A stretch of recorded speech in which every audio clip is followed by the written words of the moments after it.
네. 성경 느헤미야 10장 28절 이하의 말씀입니다.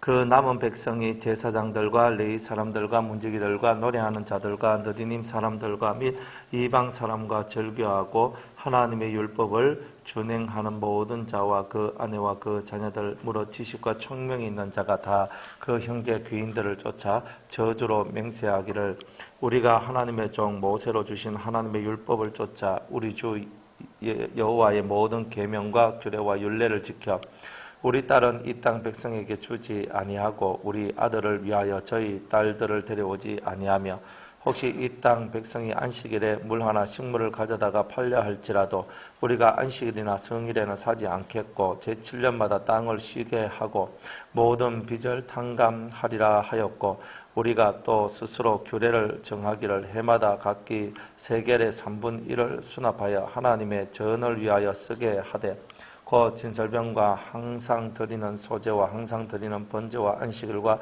초하루와 정한 절기에 쓸 것과 성물과 이스라엘을 위하는 속죄제와 우리 하나님의 전의 모든 일을 위하여 쓰게 하였고 또 우리 제사장들과 레위 사람들과 백성들이 제비 뽑아 각기 종족대로 해마다 정한 기한의 나무를 우리 하나님의 전에 들여서 율법에 기록한 대로 우리 하나님 여호와의 단에 사르게 하였고 해마다 우리 토지 소산의 만물과 각종 과목의 첫 열매를 여호와의 전에 드리기로 하였고 또 우리의 맏아들들과 생축에 처음 난 것과 우양에 처음 난 것을 율법에 기록된 대로 우리 하나님의 전으로 가져다가 우리 하나님의 전에서 섬기는 제사장들에게 주고 또 처음 익은 밀의 가루와 거제물과 각종 과목의 열매와 새 포도주와 기름을 제사장들에게로 가져다가 우리 하나님의 전 골방에 두고 또 우리 물산의 11조를 레위 사람들에게 주리라 하였나니 이 레위 사람들은 우리의 모든 성읍에서 물산의 11조를 받는 자이며 레위 사람들이 11조를 받을 때에는 아론의 자손 제사장 하나가 함께 있을 것이요 레위 사람들은 그 11조의 10분의 1을 가져다가 우리 하나님의 정 골방 곳간에 두되 곧 이스라엘 자손과 레위 자손이 거제로 드린 바 곡식과 새 포도주와 기름을 가져다가 성소에 기명을 두는 골방 곧 섬기는 제사장들과 및 문지기들과 노래하는 자들이 있는 골방에 둘 것이라. 그리하여 우리가 우리 하나님의 전을 버리지 아니하리라. 아멘. 기도하겠습니다. 오늘 우리에게 주시는 이 말씀을 묵상하며 오늘도 하나님 우리가 주 앞에 새로워지기를 원합니다. 성령의 큰 은혜가 오늘 우리 심령 가운데 역사되어지기를 원하며 믿음 위에 굳게 선 저희들 되게 하옵소서. 깨닫기를 원하며 예수님의 이름으로 기도드리옵나이다. 아멘. 지난주에 우리가 인친자들에 대해서 얘기를 했어요. 인친자. 그러니까 뭐에 인친냐면 우리는 이제부터 하나님 말씀대로 살겠습니다. 그랬거든요. 하나님 말씀대로 살겠습니다 하면서 이 사람들이 자기 이름을 서명하고 거기다가 도장을 찍었던 거예요. 그게 뭡니까? 그게 바로 살아남기 위한, 하나님 앞에 살기 위한 행동들이거든요. 그러니까 우리가 어떤 행동을 해야 되냐면 우리가 하나님 앞에 결단하는 건데 무슨 결단을 하냐면 내가 하나님 말씀에 순종하겠습니다. 하나님 말씀대로 살겠습니다. 이거예요. 그러니까 다른 것은 우리에게 크게 영향을 줄 수 없어요. 오직 말씀이거든요. 하나님 말씀은 법이고 법은 생명이라는 거예요. 그러니까 그 말씀을 따라서 살겠습니다. 그래서 내가 도장 찍고 내가 하나님 앞에 결단을 하고 결심을 하고 나아갔더니 이제 거꾸로 내가 하나님 앞에 도장을 찍고 내 일이 살겠습니다 하고 열심히 살았더니 하나님께서는 뒤집어가지고 내 영혼에 성령의 인을 쳐주시고 그리고 들림받아 올라갈 수 있는 그러한 예수님의 신부로 우리를 인쳐주시는 은혜가 나오더란 말이에요.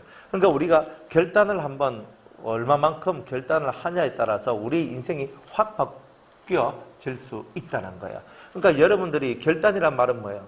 죽기 사자 그냥 내가 죽느냐 사느냐 이거잖아요. 그 앞에서 내가 온 마음을 다해서 거기에 올인하는 거예요. 결단을 하는데 확 들어와야 되거든요. 근데 확 들어와야 되는데 확 들어오려고 하면 이제 옆에 긁어치는 게 너무 많은 거예요. 그러니까 옆에 긁어치는 그 수많은 것들을 뚫고 어떻게 받칠 수 있을까?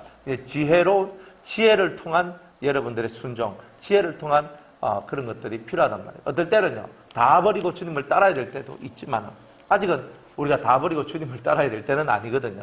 그러니까 다 버린다. 꼭 베드로가 자기 와이프와 자기 자식들 다 버려두고 예수님을 쫓은 것처럼 우리들도 그렇게 쫓으라고 하실 때는 그렇게 쫓아야 되는 거예요.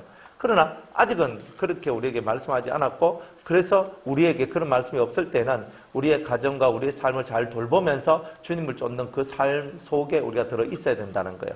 옛날에 어떤 그런 사도들의 부름과 같이 그렇게 요즘에는 그렇게 주님이 부르신 건 아니잖아요. 그러니까 일상생활 속에서 사도들은 그렇게 불렀지만 오늘 일반의 삶을 살아가고 있는 성도들은 너희들의 삶 속에서 연단을 받고 너희들의 삶 속에서 주님을 만나고 너희들의 삶 속에서 나를 기억하라, 이렇게 말씀하고 있는 거예요. 이게 대단히 중요한 문제예요. 왜냐하면 여러분이 일을 하면서, 가정생활을 하면서 여러분이 살아가는 삶의 터전에서 예수님을 만나는 것만큼 더 소중한 것은 없기 때문에 그런 거예요. 그러니까 내가 일할 때도 주님이 항상 나와 함께 계시는 거예요. 하나님을 늘 내 앞에 모시며, 그죠? 그가 내 우편에 계심으로 내가 영영이 요동치 아니할 것입니다. 그러니까 주님을 항상 내 우편에 모시고 살아가는 이 삶이 여러분의 삶이 되어야 되는 거예요. 주님이 어디 계시냐? 바로 여러분 우편에서 여러분을 돕는 자로, 여러분의 힘으로 존재하고 계신다는 거죠. 그러니까 내 우편에 계신 나의 주님, 내 우편에 계셔서 나와 함께 하시는 그 주님. 그러면 내 우편에 여기 있단 말이에요. 내 우편에서 내 이 우편에 계신다는 것을 여러분이 믿어야 된다는 거예요. 그리고 그 믿음을 따라서 주님이 나와 함께 계시기 때문에 주님이 이끌어 가시는 그 삶의 방향성을 따라서 내 영혼이 그렇게 움직이겠다는 그런 결단을 하며 매일매일을 살아가셔야 된다는 거예요. 그러니까 우리의 귀는 항상 주의 음성에 귀를 기울여야 돼요. 조용히 여러분이 눈을 감고 주님이 과연 내게 뭐라고 말씀하실까에 귀를 기울여야 되는 거예요. 근데 주님이 내게 아무 말씀도 안 해주시는 것 같아요 라고 생각될 때가 있거든요. 그러니까 뭐 맨날 말씀해 주시면 좋은데, 성경에서 말씀하고 있는 것 같이 내가 이제는 너희와 많은 말을 하지 않겠다고 주님이 약속을 그렇게 말씀을 하셨어요. 그러니까 우리하고 그렇게 주님이 말을 많이 안 한다니까요. 그러면 우리 보고 어쩌란 말입니까? 이제 이렇게 나오는 거예요. 그죠? 아니 어쩌란 말입니까? 그래서 하나님의 말씀을 주야로 묵상하는 자가 되라. 항상 이렇게 얘기하는 거예요. 말씀을 자꾸 읽으면서 묵상을 하는 거예요. 이거 묵상을 하는 거예요. 제가 이게 경건 노트를 이렇게 해가지고 사람들한테 이렇게 나눠주고 이렇게 했어요. 그래 사람들이 쓰면서 어떤 청년 하나가 저한테 목사님 이 경건 노트 참 좋아요. 그러니까 왜 좋냐 이렇게. 자기가 이제 성경을 읽었지만 근데 요즘에는 제가 이 성경을 읽는데 성경 보는 눈이 새로워졌습니다. 그러니까 하라와 하지 말라를 통해서 성경을 보니까 성경이 훨씬 더 세밀하게 보이십니다. 근데 이렇게 얘기를 하는 거예요. 그러니까 말씀을 자꾸 묵상하고 말씀을 가까이 하다 보니까 그 말씀이 내 영혼을 주물락주물락하고 있는 그 말씀이 나의 눈을 새롭게 만들고 내 마음을 새롭게 만드는 것을 경험하더란 말이에요. 그러니까 여러분들이 성경을 이렇게 읽으면서 하라와 하지 말라의 말씀을 중심으로 해서 성경을 열심히 한번 읽어보십시오. 그러면 그 성경을 읽다 보면은 여러분들 속에서 하나님이 뜻하신 바, 하나님이 원하시는 바가 무엇인지를 정확하게 이해하는 눈이 생겨나게 되는 거예요.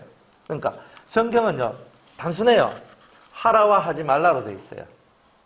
이렇게 하라, 아니면 이거 하면 안 된다, 이거예요. 근데 그 눈이 정확하게 우리 속에 들어와서 모든 사물과 사람과 환경과 여건을 볼 수 있는 눈을 만들어내야 돼요. 그러면 뭐가 이루어져도 이루어지는 거예요. 그러니까 항상 거기에서 떠나면 안 되는 거예요. 매일매일 경건 노트 열심히 하세요. 없으세요? 권사님? 없어요? 없으시구나. 제가 다음 주 갖다 드릴게요. 예? 없어요? 그럼? 알았어요. 하여튼 다음 주에 제가 갖다 드릴게요. 여기 좀 갖다 놔야 되겠네. 그래서 여러분들이 말씀을요, 항상 이 말씀의 세계가 영의 바다예요. 영의 바다. 이 성경이 영의 바다예요. 그러니까 바다에 들어가서 안에서 해삼, 멍게, 성게, 그죠? 전복, 물고기, 아니면 바다의 수많은 자원들 다 건져내잖아요. 뭐예요? 바다는 깊은, 그죠? 어떤 우리가 알지 못한 세계가 쫙 깔려 있는 거예요. 그런 것처럼 이 성경은 바로 그런 거예요. 성경은. 그래서 이 성경은 깊은 바다와 같아서 이 바다를 헤엄쳐 다니면서 여러분들이 얻으셔야 된다는 거예요. 그런데 성경을 우리가 묵상하지 않고 성경을 보는 눈, 이 눈을 가지지 않는 상태에서 여러분이 살면은 성경을 통해서 얻는 눈이 없는 저와 여러분이라면 여러분의 삶이 그다지 은혜로운 삶이 될 수가 없다는 거예요. 그러니까 성경을 그냥 읽지 말고 뜻을 정하고 읽는 거예요. 아, 이번에는 내가 하라고 하지 말라를 통해서 읽어보겠다. 딱 하고, 그래, 적어가면서, 여러분 노트 하면서 이것을 딱 해나가는데, 그래서 3년만 딱 해보세요. 그러면 3년 하고 난 다음에 내 눈이 안 떠져졌다. 제가 다 물어드릴게요. 확실히 눈이 떠져져요. 성경을 제대로 보는 눈을 가지지 않았기 때문에 우리가 성경이 재미가 없고 은혜가 안 되는 거죠. 성경은요, 파고 들어가면 파고 들어갈수록 더 신비스럽고 더 보석 같고 더 진주 같고 더 보물이에요. 이거는 가면 갈수록 이런 보물이 있나, 이런 보물이 이 안에 다 감춰져 있더라니까요. 그래서 이제 그런 일들을 여러분들이 마련하기 위해서 성경을 이제 묵상하는 거예요. 그래서 이 사람들이 성경 읽는 것과 성경을 읽고 그 안에 있는 말씀의 뜻을 깨닫는데 그게 묵상하는 거거든요. 읽고 깨닫는 거. 이 일을 하는 것이 바로 묵상하는 것인데, 그러니까 그 일들을 낮 3분의 1시간 동안에 그들이 그것들을 하더라 이 말이에요. 그 다음에 낮 3분의 1은 그들의 죄를 회개하는 일들을 하더라 이 말이에요. 그러니까 여러분들이 진짜 하나님 앞에 엎드려서 회개하고 경배하면서 여러분들이 말씀을 듣고 그 말씀 안에서 여러분이 변화되어야 될 것을 찾아내는 것, 이게 바로 영성훈련이란 말이죠, 실상은. 그래서 이런 것들을 이 사람들이 결단하고 결심했더니 하나님께서 우리 영혼에 인을 쳐 주시더라는 거예요. 이제 말씀으로 돌아가는 거예요. 자꾸 근본적으로 성경이 말하고 있는 그 말씀의 세계, 은혜의 세계로 우리가 들어가는 거예요. 우리가 들어가야 돼요. 그러니까 우리가 쑥 들어가야 되는 거예요. 그러니까 쑥 들어가니까 삶 속에서 이제 변화가 일어나기 시작하는 거예요. 말씀이 여러분의 주인이 되면 여러분 인생 속에서 변화가 일어나는 거예요. 어떤 변화가 일어나냐면 삶이 바뀌어져요. 어떤 삶으로 바뀌어지나? 그러니까 이 성경은 뭐라고 얘기하냐면 이 사람들의 삶 속에서 이방 사람과 절교하는 일이 생겨나더란 말이에요. 그러니까 이방 사람하고 교통을 하는데 여기서는 육적인 교통이지만 실제적으로는 우리가 지금 오늘날 신약을 살고 있는 우리들이 이 말씀을 받을 때는 육적인 교통으로 받는 것이 아니라 영적인 교통을 여러분이 생각을 해야 되는 거예요. 그러니까 이방인 사람들하고 영적으로 우리가 교통이 되는 거예요. 주거니 받거니 주거니 받거니. 그러니까 예수 안 믿는 사람들 속에는 다 좋지 못한 영들의 역사들이 항상 있을 수 있거든요.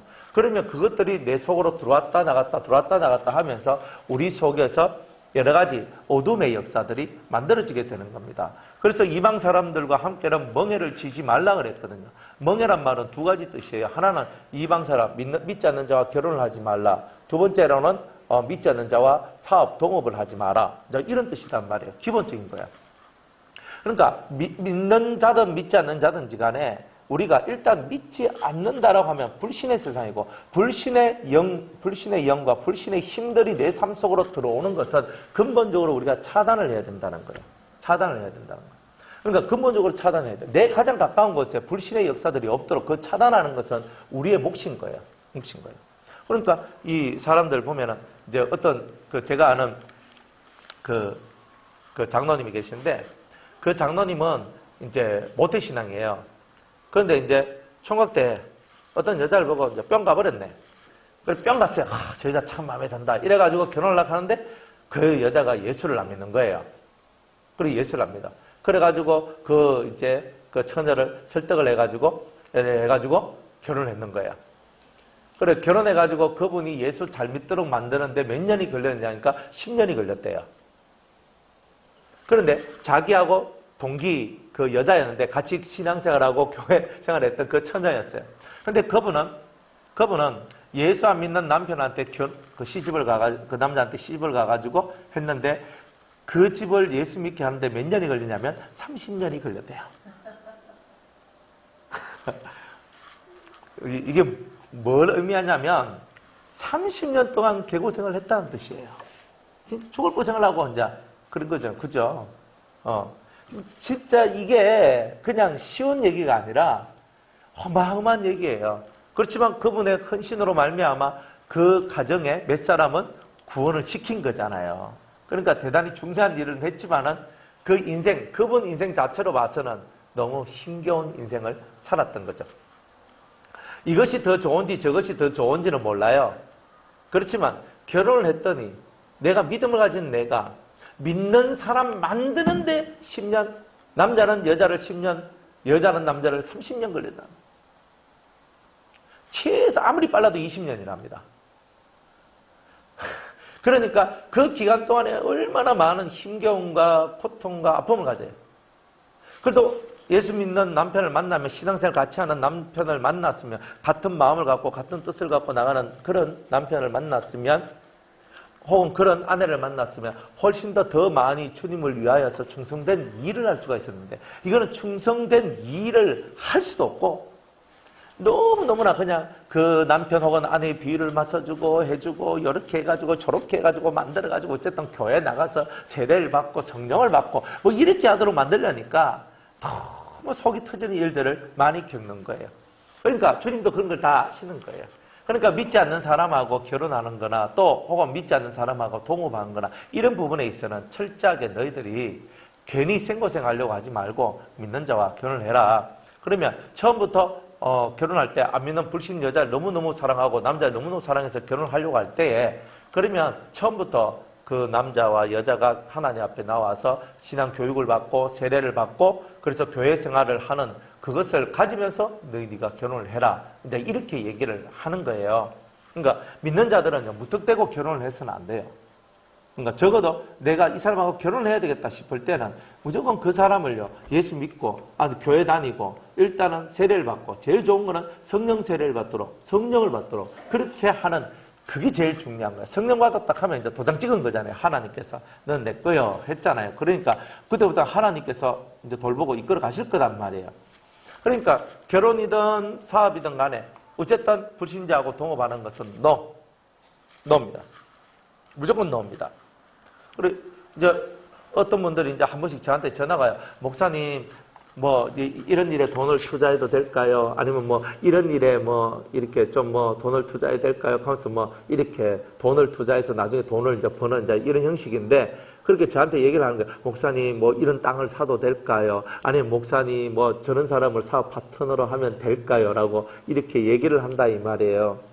그렇게 얘기를 할 때에 보면은 이렇게 그분들은 돈이 있으니까, 혹은 뭐 적어도 꼼쳐놓은 돈이 있든지 뭐 할 수 있는 것이 있으니까 이제 그런 일을 하시는 거예요.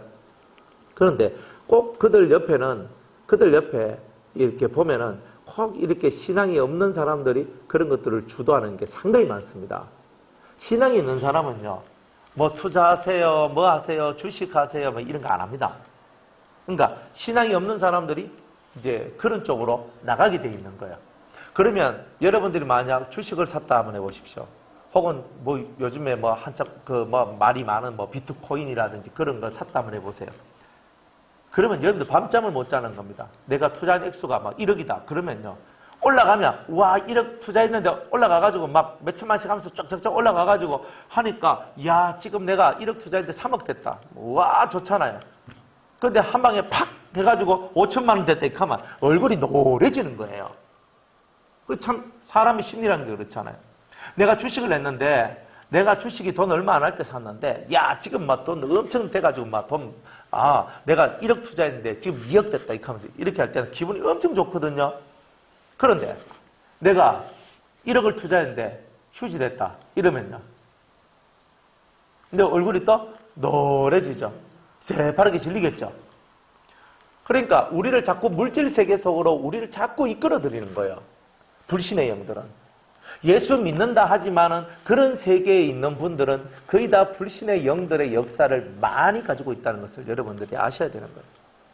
그러니까 계속적으로 그런 상황 속으로 빨려 들어가는 거예요. 그러다 보니까 주식 투자할까, 아니면 무슨 투자할까, 아니면 땅을 살까, 뭘 할까 그래 했는데 그 다음부터는 이게 오르락 내리락 이걸 마음에 안 쓰고 그냥 살 수 있느냐? 안 그렇거든요. 그러니까 이 마음 속에서 불신의 영들은 자꾸 우리들을 하나님 쪽으로 나아가는 것이 아니라 세상 물질과 세상 세계 속으로 우리를 자꾸 빨아당기는 블랙홀과 같이 그런 역할을 하더라 이 말이에요. 그러니까 이런 이방 사람과 절교한다는 것은 불신의 영과 절교한다는 것이다. 이렇게 여러분 생각하면 됩니다. 그런데 우리가 지금 살아가는 세상 속에서 예수 안 믿는 사람하고 절교하면 어떻게 됩니까? 먹고 살 길이 별로 없거든요. 모든 것이 다 불신 사람들하고 다 있고 다 한데. 그러니까 여러분들이 이 말씀을 어떻게 받아들여야 되냐면, 불신의 세계하고는 딱 단절한다. 불신의 세계가 내한테 역사할 때는 모든 걸 단절한다. 절교, 단절입니다. 절교한다는 거예요. 그러니까 불신의 세계는 여러분들 속에서 떠나가야 돼요. 불신의 세계에서 떠나가야 되잖아요. 안 그래요? 예수 믿는 사람들이 모여가지고 옛날에 어떤 집사님이 저한테 얘기를 하는 거예요. 어떤 집사님이. 그때 그 집사님하고 뭐 권사님 뭐 이런 분들이 모여가지고 주일날 1부 예배 드리고 또 뭐 2부 예배 드리고 그런 예배를 드린대요. 그렇게 예배를 드리고 난 다음에 우리 저기 커피숍 가서 커피 마시러 갈까? 그러면 그 무리가 이렇게 있대, 무리가. 그러면 딱 하면 막 이 집사, 김 집사, 뭐 김건사, 박건사, 가수들 다 모여가지고 이래가지고 같이 이제 커피숍에 가가지고 차를 마시면서 있잖아요. 또 얘기를 합니다. 그리고 얘기를 하고 점심때가 되면 이제 점심을 먹고 이제 저녁때가 되면 또 저녁을 먹겠죠. 하여튼 그렇게 먹고 난 다음에 이 사람들이 거기서 안 멈추고 우리 한잔 하러 가자고 이카는 거예요. 그래 가가지고 한 잔씩 다 했대요. 그래 한 잔씩 하고 그래가지고 그 알딸딸한 상태에서 이제 또 집에 가가지고 그래 자고 너 이렇게 한대요. 그래 제가 그 진짜 권사님 이거 진짜 집사님이에요? 그렇대요. 그래 제가 그걸 보고 세상에 요즘 성도님들이 그렇게 삽니까? 제가 그렇게 산대요. 그래 제가 어이가 없어서. 근데 그게 현실이래요. 그게 뭐야? 내가 만나는 사람이 하나님의 사람이 아니라 불신의 사람인 거예요. 교회는 나온데 권사인데 집사인데 장로인데 목사인데 뭔데 불신. 제가 예전에 뭐 들었던 얘기인데 강남 쪽에 있는 목사님들은 그저 주일날 예배 다 마치고 난 다음에 주일 저녁 1박 2일 코스로 논대요. 그래서 깜짝 놀랐어요. 어떻게 노냐? 일단 노래방에 간대요.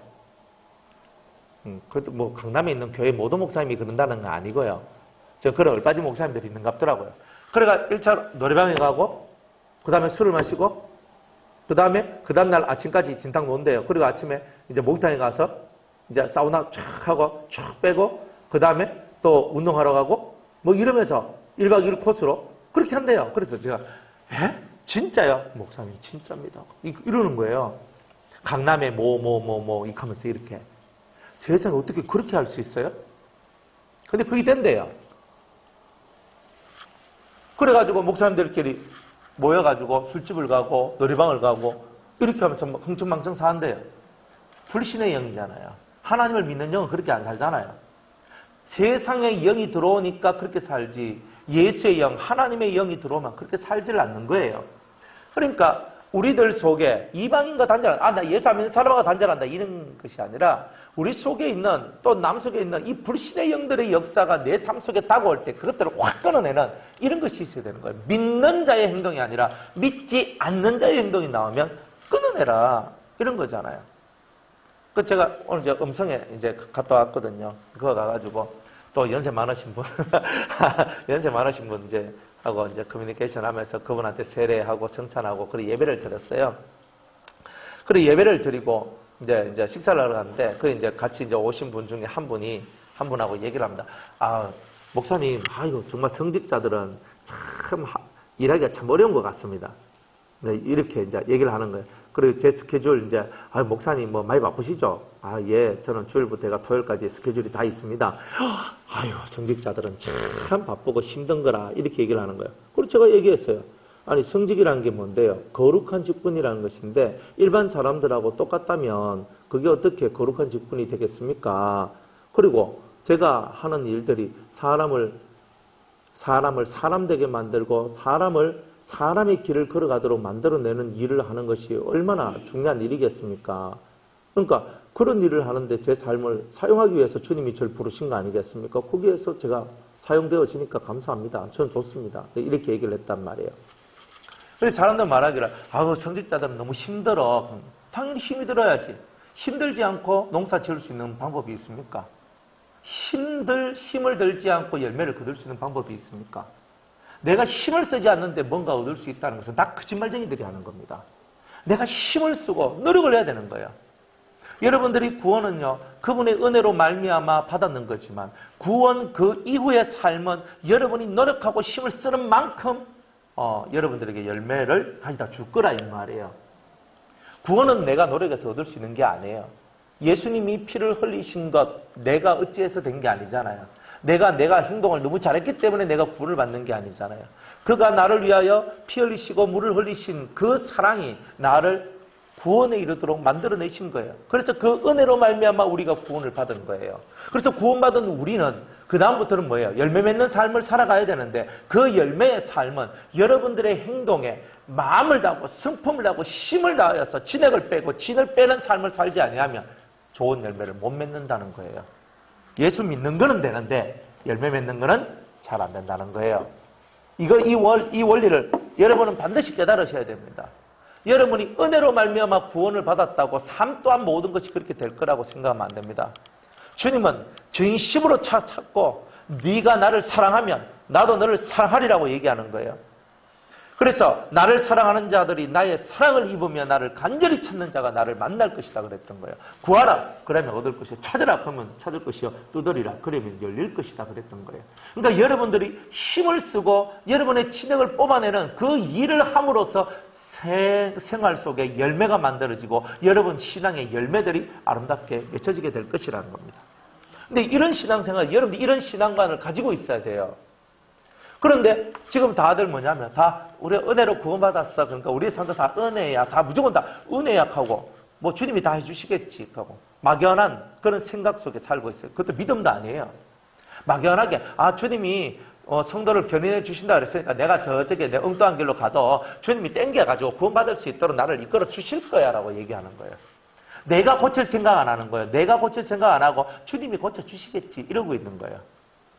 근데 성경을 보면요 그렇지 않아요. 이 사람들이 말씀을 읽고 결단을 해요. 이방인과 절교하고 탁! 불신의 세력과는 탁! 하면서 끊어내는 거예요. 그러니까 우리는 주님이 해주시겠지라고 얘기합니다. 그 같으면 항상 하는 말이지만 에덴 동산에서 하나님께서 아담과 하와를 내쫓아야 될 이유가 없지요. 주님이 다 해주실 것 같으면 말라고 예수님 십자가에 못 박아놓고 그렇게 그 난리를 치셨겠어요? 그러니까 우리들은 주님은 우리에게 말씀을 통하여 예수님을 통하여 우리의 살 길을 보여주시는 거예요. 살기 위하여 따라올 자, 내 발자취를 쫓아 따라오라고 얘기하는 거예요. 따라가셔야 되는 거예요. 따라가지 않으면 다 죽는 거예요. 예수의 발자취를 따라가야 되잖아요. 그러니까 예수님이 걸어가셨던 그 발자취를 내가 따라가는 게 구원이에요. 그게 생명이에요. 그게 은혜예요. 그런데 우리는 그런 것들에 대해서 무관심하고 생각을 덜 하는 거예요. 그러니까 우리는 은혜로 말미암아 구원을 받았어요. 할렐루야 할렐루야 하고 인격이나 삶의 모양새들은 엉망진창이 되어 있고 그러면 그게 구원이라고 할 수 있느냐는 거예요. 그래서 이 사람들은요 생활이 변화된 거예요. 생활이 이때까지 이방인들하고 통혼하고 살았단 말이에요. 이방인들하고 사업을 같이 하고 살았단 말이에요. 그런 것들을 끊기 시작합니다. 우리 나중에 읽어보면요. 안식일에 와서 물건을 팔고 사는 일을 할 때 우리는 그걸 이제는 하지 않겠습니다. 이제부터는 하지 않겠습니다. 이렇게 얘기합니다. 또 그랬더니 이 안식일날 하지 않는 이런 걸 가지고 또 사람들은 주일날에 우리는 사먹지도 않고 뭐 팔지도 않고 사먹지도 않고 뭐 그렇게 하겠습니다. 뭐 이렇게 하는데 주일하고 안식일은 틀리는 거예요. 그죠?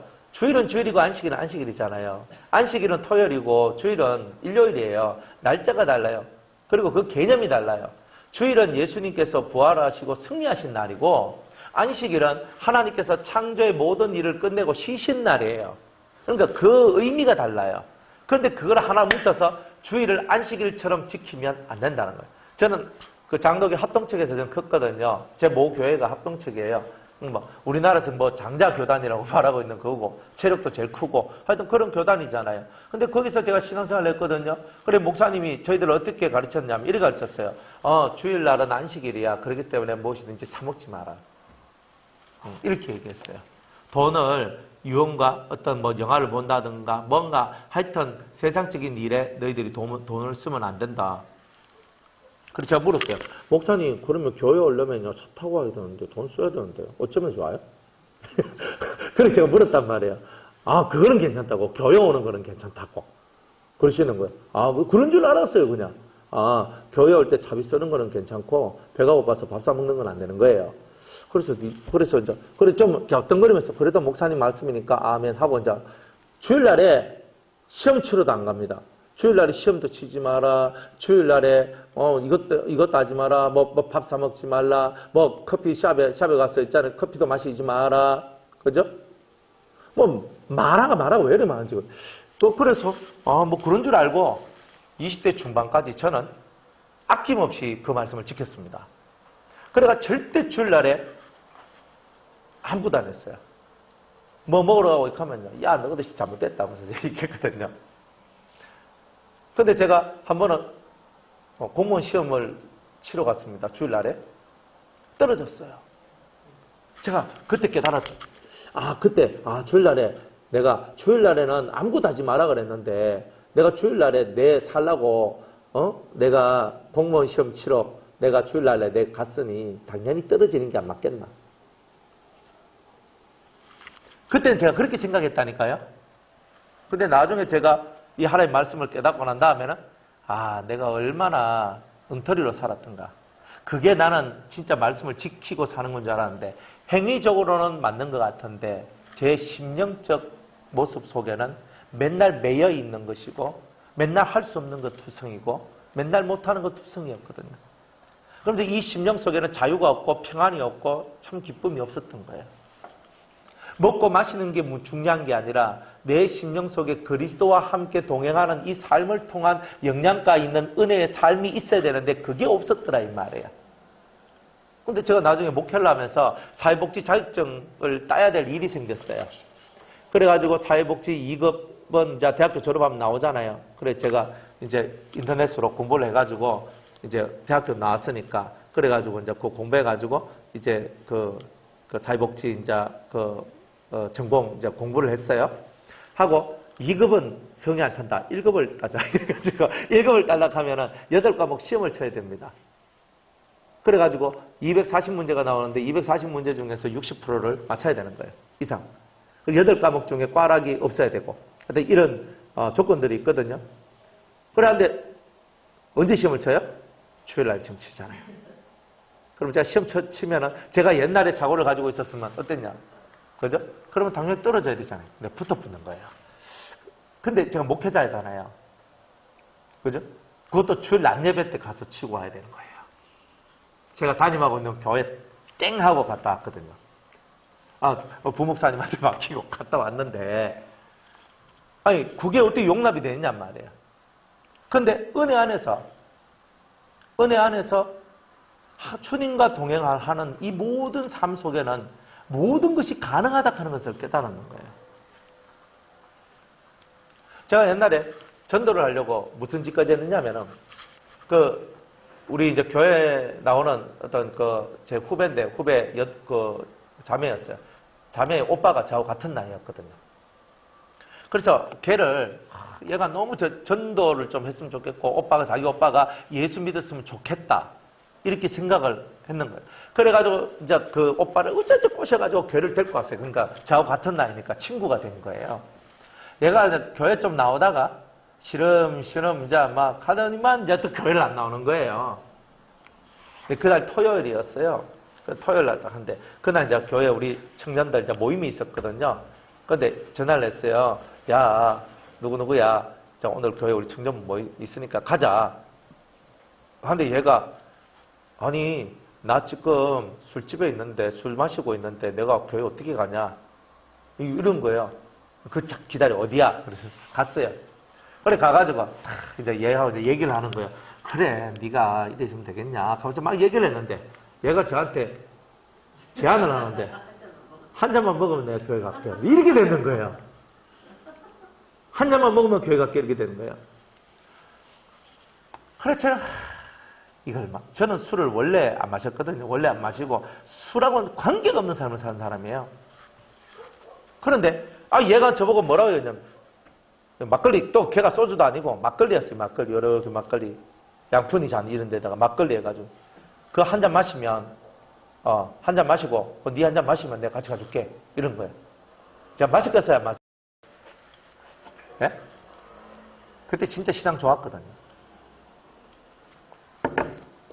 전도사님 제가 마셨겠습니까? 안 마셨겠습니까? 안 마셨습니다. 예? 신앙이 좋았죠? 좋으셨으니까 안 마셨어요. 예. 그리고 제가 그때 신앙이 참 좋았는데, 예, 좋아서 마신 거예요. 그걸 좋았다고 해야 될지. 그런데 걔가 술 한 잔 마시면 그 막걸리 한 잔 마시면 가겠다는 거예요. 제가 좋다, 내가 마실게, 가자 이랬거든요. 그리고 한 잔을 마셨어요. 뭐 한 잔, 뭐 요만큼 마신다고 뭐 그리 표가 나겠어요. 세상에요. 교회 갔는데 막걸리 먹고 트름이 나기 시작하는 거예요. 와, 진짜 교회 못 있겠는 거예요. 그래서 술 마시고 왜 사람들이 교회 안 나오려고 하는지 제가 안다니까요. 그래서 그때 이후로 제가 나는 그때 신앙이 좋다고 생각을 하고 사람만 구하면 되니까 저 사람이 교회만 나오면 되니까 이렇게 생각을 했는 거예요. 그래가지고 그래 네 한 잔 내 한 잔 먹고 교회 가자 아까 발장 끼고 왔는데 와서부터 이제 심각한 문제가 생겨나기 시작했던 거예요. 그래 이 일을 어떻게 해결합니까? 그래서 제가 생각을 잘못했던 거예요. 사람은 사람의 이 마음 속에 있는 것, 이 생각을 변화시키지 아니하면 교회 첫날 만날 와도 안 된다는 것을 그때는 몰랐던 거예요. 마음이 바뀌어야 되고 생각이 바뀌어야 되는데 내가 술 한잔 먹고 야를 데리고 교회에 오기만 오면 얘가 인간 될 줄 알았다니까요. 그래 생각을 잘못한 거죠. 그런 불신의 생각들을 제가 없애야 되는데 그런 불신의 생각들을 없애지 못하고 그렇게 하면서 내가 그 사람을 살릴 거라고 제가 믿었던 거예요. 그런데 잘못된 거예요. 엉터리였던 거예요. 그렇게 해서 그 사람을 살릴 수가 없었던 거예요. 결국 나중에는 교회를 안 나왔어요. 결국엔 안 나왔어요. 지금까지 교회 나간지 안 나간지 나도 모르겠어요. 벌써 그건 20년 넘게 된 얘기라 가지고. 그래 저는 신앙이 있고 청년부에서 리더격이었고 그래도 신앙 좋다고 정평이 나 있는 사람이었는데 그 한순간에 그 불신의 능력이 저를 지배하였고 저의 오만 방자한 마음들이 그죠? 저를 세상과 타협하도록 만들어내는 그 일을 했단 말이에요. 제 스스로의 오만한 마음들이 그걸 만들어낸 거예요. 나는 이걸 이겨낼 수 있고 나는 이렇게 살 수 있다 이랬거든요. 그런데 술 한잔 마시고 교회 가니까 아니더라고요. 그게 정신은 말짱해. 그런데 아니더라 하는 게 있더라는 거예요. 그래서 그때 이후로 제가 철저히 깨달았던 거예요. 이게 나의 오만함이구나. 이걸 깨달았던 거예요. 나는 그래서 그 사람을 구원하고 나는 그 사람을 올바로 만들어낼 줄 알았는데 그 사람 교회 나와서 예배드리면 잘 될 줄 알았는데 아니거든요. 그 사람의 마음을 바꿔줘야 되는데 마음을 바꿔줄 힘과 능력이 없었던 거예요. 술 한잔 마셔주는 그것 가지고 그 사람을 고쳐낼 수 있는 게 아니었던 거예요. 뭔가 다른 힘이 있어야 됐던 거예요. 다른 힘이. 너무 안타까웠던 거예요. 그 다른 힘을 내가 그때는 가지지 못했다는 거예요. 우리는 다 마찬가지입니다. 이방의 힘들은요. 이 불신의 힘들이고 이 불신의 힘들은 항상 우리들을 신앙에서 떨어져 나가도록 만들어요. 특히 우리가 신앙이 있다라고 생각할 때 우리 속에 있는 이 오만과 자만심들이 또 우리 속에 알지 못한 신앙적 거만심들이 오히려 하나님 앞에 더 가까이 나아가지 못하도록 만드는 바로 그런 장애물일 수도 있다는 거예요. 이런 것들을 우리가 깨닫고 살아가야 되는 거죠. 그래서 이 불신의 힘은 무서운 거예요. 여러분을 적당히 타협하게 만들고 적당히 가도록 만드는 거예요. 어떤 청년이 저한테 목사님, 제가 이렇게 열심히 신앙생활 하려고 하니까 어머니가 너무 빠지지 말라 이렇게 얘기해요. 근데 엄마가 사모님이거든요. 아버지가 목사님이고요. 근데 그 사모님이 뭐라고 하냐면 야, 너무 빠지지 마. 근데 자기 오빠가 있어요. 그 오빠는 신앙생활을 그냥 설렁설렁해요. 그러면 오빠한테 뭐라고 하냐면 니 좀 열심을 내라 이렇게 얘기해요. 그리고 진짜 열심히 주님을 위해서 살겠다, 주님을 위해서 죽겠다 하면서 막 나가면 제발 좀 그만하라고. 그러면 그 뜻이 뭐예요? 적당히만 하면 된다는 거예요. 그러니까 지옥 가지 않을 정도로만 적당히 신앙생활 하면 된다는 거예요. 어불성설이죠. 말이 안 맞는 거예요, 그거는. 예수 믿는데 적당히가 어디 있어요? 제가 그 청년한테 얘기했거든요. 야, 예수 믿는데 적당히가 어디 있냐? 예수님이 적당히 십자가에 못 박혀 죽으신 게 아니잖아. 예수님께서 죽으신 그 모든 죽음 속에는 자신의 전 삶과 인생을 걸어놓은 거잖아. 왜 예수 믿는 게 적당이야? 적당히는 없는 거야. 예수 믿는 것은 간절한 거고 내 모든 삶을 바쳐야 되는 거지. 어떻게 그걸 적당히 하라는 거야? 너희 엄마는 신앙이 없다. 내가 이렇게 얘기했어. 그건 신앙이 내 모습이 아니에요. 일반 여편네의 모습이지. 많이 해도 안 되고 너무 안 해도 안 되고 적당히 이 정도만 맞춰서 가자. 근데 자기 마음대로 자식들이 됩니까? 하나는 광신도처럼 살고 하나는 그냥 그저 썬데이 크리스찬처럼 살고 있고 이런데. 그러니까 예수 믿는 거는 적당히가 없는 거예요. 그러니까 진심으로 주님을 사랑하고 주님을 따라가면요, 정말 살아가는 삶의 모습들이 남들이 보면 전 광신도다 할 정도로 그렇게 보일 수밖에 없는 거예요. 근데 그렇게 사는 게 정상적인 거예요. 그렇게 안 사는 게 그게 이상한 거예요. 뭐 그렇다고 광신도로 살란 말은 아닙니다. 그러나 살아야 된다면 살아야 됩니다. 여러분들이 예수님한테 미쳐야 되는 거죠. 예수한테 미쳤다라고 손가락질 받고 그죠? 아이고 교인들도 말합니다. 어떻게 니같이 예수 믿는 사람이 있겠노? 하는 그런 소리도 들어야 되는 거예요. 불신의 것이 끊어져야지만 온전한 믿음이 여러분들 속에서 역사하는 겁니다. 여러분들은 진짜 하나님을 믿습니까? 하나님을 믿는다면 하나님을 믿는 믿음이 여러분을 살릴 것입니다. 불신의 세력하고 내가 결탁하지 않고 손 안 잡아도 그 무한한 능력을 가지신 하나님으로 인하여서 나는 승리할 것이라는 거예요. 나는 이길 것입니다. 근데 그런 것을 믿고 우리가 오늘도 신앙생활을 하는 거다 이 말이에요. 그러니까 이방인하고 절교하란 말은 불신의 능력과는 절교해라. 사람은 절교할 수 없어요. 지금 우리가 살아가는 이 삶 속에서 예수 안 믿는 사람 다 절교하면 내한테 남는 사람이 없는데요. 안 그래요? 그러니까 그런 뜻이 아니라 불신의 세력과 타협하지 말라는 거예요. 그런 세력과 하나가 되지 말라는 거예요. 그러니까 우리는 매일매일 내가 믿음에 있는가 자기를 시험해보고 그래서 하나님 앞에 자기를 확정하면서 하나님 제가 믿음 안에 있음을 감사합니다. 이렇게 나가는 성도들이 되어야 되는 거예요. 그러니까 생활 자체가 하나님 앞에서 반듯한 생활로 바뀌어서 나가는 거예요. 이론적인 머리를 쓰면서 살아가는 이론적인 신앙가가 아니라 정말 삶을 하나님 앞에 바치는 실천적 신앙가가 되는 그 은혜가 나오는 거 아니겠어요? 삶을 바쳐야 돼요. 내 삶이 다 하나님 거예요. 아니 목사님이니까 우리는 평신도니까 이런 말 하지 마세요. 성경에 어디 목사님이니까 이렇게 하라고 하고 어디 평신도니까 뭐 성도니까 이렇게 하란 말이 어디 있습니까? 그런 말 없어요. 누구든지 다 나와 같기를 원하노라. 사도 바울은 그렇게 얘기하잖아요. 다 내가 이렇게 결박당한 거 외에는 여러분들이 다 나와 같기를 원합니다라고 얘기합니다. 나와 같이 되기를 원한다고 그랬잖아요. 그러니까 우리가 그런 믿음의 기계를 갖고 우리가 신앙생활을 해야 된다는 거예요. 그래서 이 사람들이 첫 번째로 행한 게 뭐예요? 첫 번째로 인치면서 그들이 생활 속에서 결단한 게 있어요. 삶의 결단이에요. 머리의 결단이 아니라 삶의 결단이에요. 저는 이방적 사상, 이방의 사상, 불신의 사상과 불신의 힘들과 절대로 저는 손잡지 않겠습니다. 저는 불신의 행동을 앞으로는 하지 않겠습니다. 이제부터는 온전히 믿음의 교통, 믿음의 교제만 하기를 원합니다. 이런 거죠. 안 그래요? 우리가 진짜 이렇게 돼야 돼요. 아니 성도들끼리 만나 맨날 시어머니 욕하고 남편 욕하고 자식 자랑하고 맨날 이런 것만 하고 있다면 그건 불신의 세상이나 다를 바가 없잖아요. 우리가 받은 바 은혜와 그 십자가와 그 크신 사랑을 증거하면서 아 내가 정말 이번 한 주간 살면서 주님이 나를 이렇게 도우셨다고 얼마나 감사한지 모른다. 아 그래요 집사님. 집사님한테 그렇게 역사하셨구나. 저한테 제가 기도할 때 이렇게 역사하셨어요. 이런 거예요.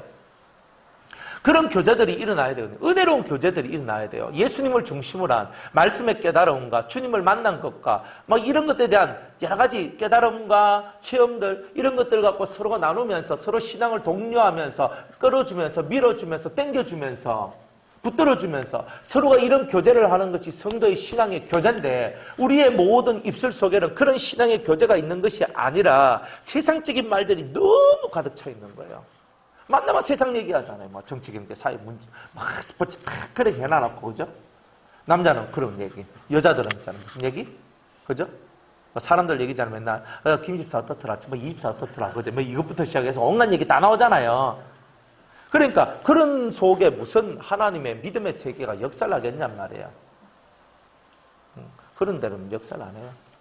여러분들이 보긴 봐도 딱 봤는데 못 본 것처럼 해야 될 때가 많고, 들어도 못 들은 것처럼 해야 될 때가 많고, 내가 말하고 싶어도 입 다물고 있어야 될 때가 얼마나 많으냔 말이에요. 그런 것들을 깨닫고, 내가 이것을 하지 못하면 이 불신하고 내가 결탁하는 것이구나. 내가 진짜 믿음의 생활을 하는 것은 내 속에 하나님을 불신하는 은행 심사가 없어야 되는구나. 그죠? 말, 행동, 심, 마음. 이 모든 일들이 은행 심사가 다 그리스도적 은행 심사가 되도록 나를 만들어야 되는 거예요. 그래서 우리는 농담을 즐겨하지 않는 거예요. 그러니까 우리는 그냥 농담을 해도 농담 속에 뼈를 심어놓는 이런 농담을 하는 거예요. 그게 농담인지 진담인지도 구별을 못할 정도로. 웃으면서 하니까 농담 같은데 가만히 들어보면 진담 같고 사람 헷갈리는데, 근데 오징어는 뼈가 없고 문어도 뼈가 없고 낙지도 뼈가 없지만 우리는 뼈가 있는 거예요. 말 속에 우리는 뼈를 넣고 하는 거예요. 그러니까 말 속에 그런 진중함과 신중함들이 없는 말들이라면 그럼 우리는 입이 가벼운 것이고, 가벼운 입 속에는 은혜가 그다지 넘쳐나지 않는다는 거예요. 그러니까 확실하게 우리는 무게 있는 삶을 살아가야 된다는 거예요. 한마디 말을 할 때 조심을 하고, 내가 말 한마디 뱉은 것은 반드시 실천하고 이루어야 되겠다. 그것을 반드시 내가 이루어야 된다. 이렇게 생각해요. 하나님은요, 말씀이 땅에 떨어지는 것이 하나도 없어요. 자신이 하신 말씀을 다 이루시잖아요. 우리는 그 하나님의 아들이잖아요. 그 하나님의 자녀잖아요. 그러면 하나님께서 그 입에서 나온 모든 말씀들이 다 이루어진 것처럼 우리들도 그 아들이고 그 새끼라면 우리 입에서 나온 말들을 이루어내야 되잖아요. 근데 공수표 맨날 날리면 어떻게 되는 거예요? 농담하기나 좋아하고, 그죠?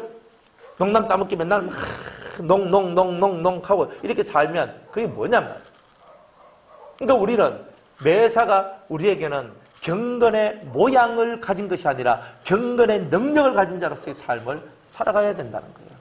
이게 대단히 중요한 문제예요. 그리고 불신의 세계를 물리치는 것, 이방인하고 절교하겠습니다. 나는 불신의 능력들은 더 이상 내 삶 속에 끌어들이지 않겠습니다. 저는 오직 제 속에 주님을 믿는 믿음을 갖고 그 말씀을 따라서 저는 살겠습니다. 이런 결단을 하면서 가는 거예요. 그러니까 생활이 안 바뀔 수 있어요? 삶이 안 바뀔 수 있어요? 여러분들이 가는 곳마다 빛이 역사하고 어둠은 떠나가고 생활의 변화가 일어나는 역사가 나오게 될 거예요. 왜 나는 변화가 안 일어납니까? 내가 변화되지 않았는데 무슨 변화를 만들어내요? 그건 말이 안 되는 거잖아요. 여러분이 변화가 되면, 당연히 그리스도적인 사람으로 변화가 되면 여러분을 통하여서 반드시 여러분의 가족이, 여러분의 삶이, 여러분을 만나는 사람이 여러분을 존경하게 될 것이고, 여러분 발 앞에 엎드러지게 될 것이고, 당신이 믿는 예수, 당신이 믿는 하나님, 당신의 진리가 옳습니다라고 말하는 자들이 나오게 될 거다 이 말이에요. 그러면 그들을 데리고 이제 나한테도 이런 것 좀 가르쳐 주이소 할 때, 그래 와라, 그래가지고 말씀을 가르쳐 주는 거예요. 이렇게 살아야 된다고, 이렇게 믿어야 된다고. 신앙생활하는 게 이런 겁니까? 예수 믿는다는 게 이런 겁니까? 이게 예수 믿는 거다. 우리는 이때까지 가짜배기 삶을 살았다. 똑바로 삽시다. 그래야 주님이 우리와 함께 계시고 주의 능력이 우리의 능력이 된다. 이렇게 신앙생활 하는 거예요. 그 목사만 해요? 아니요. 여러분들도 다 하셔야 되는 거잖아요. 저는 당연히 해야 될 거고, 여러분들은요, 선택으로 해도 되고 안 해도 되고 그런 것 같습니까? 꿈 깨십시오. 그런 일은 없습니다. 우리는 목사나 성도나 똑같이 해야 되는 거예요. 그런 일은. 그러니까 그렇게 여러분이 살아나가는데 왜 변화가 안 일어나요?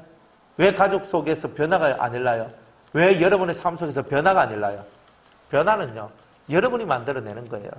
여러분이 어떤 모습으로 서 있냐에 따라서 여러분의 삶뿐만이 아니라 가정의 삶 또한 다 바뀌게 되어 있는 거예요. 믿으시기 바랍니다. 자, 28절부터 한번 읽을게요. 그 남은 백성과 제사장들과 레위 사람들과 문지기들과 노래하는 자들과 너디님 사람들과 및 이방 사람들과 절교하고, 이방 사람들과 절교하고, 그죠?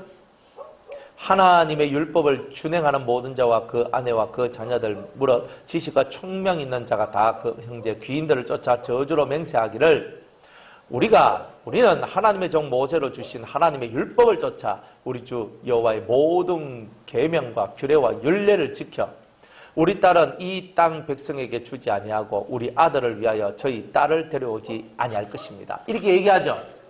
이들의 삶의 변화가 일어납니다. 이제 내가 불신 결혼 안 하겠습니다. 불신 결혼 안 하겠습니다. 이 불신자들하고 내가 끊겠습니다. 불신의 세력하고는 저는 한순간도 같이 있지 않겠습니다. 이런 거예요.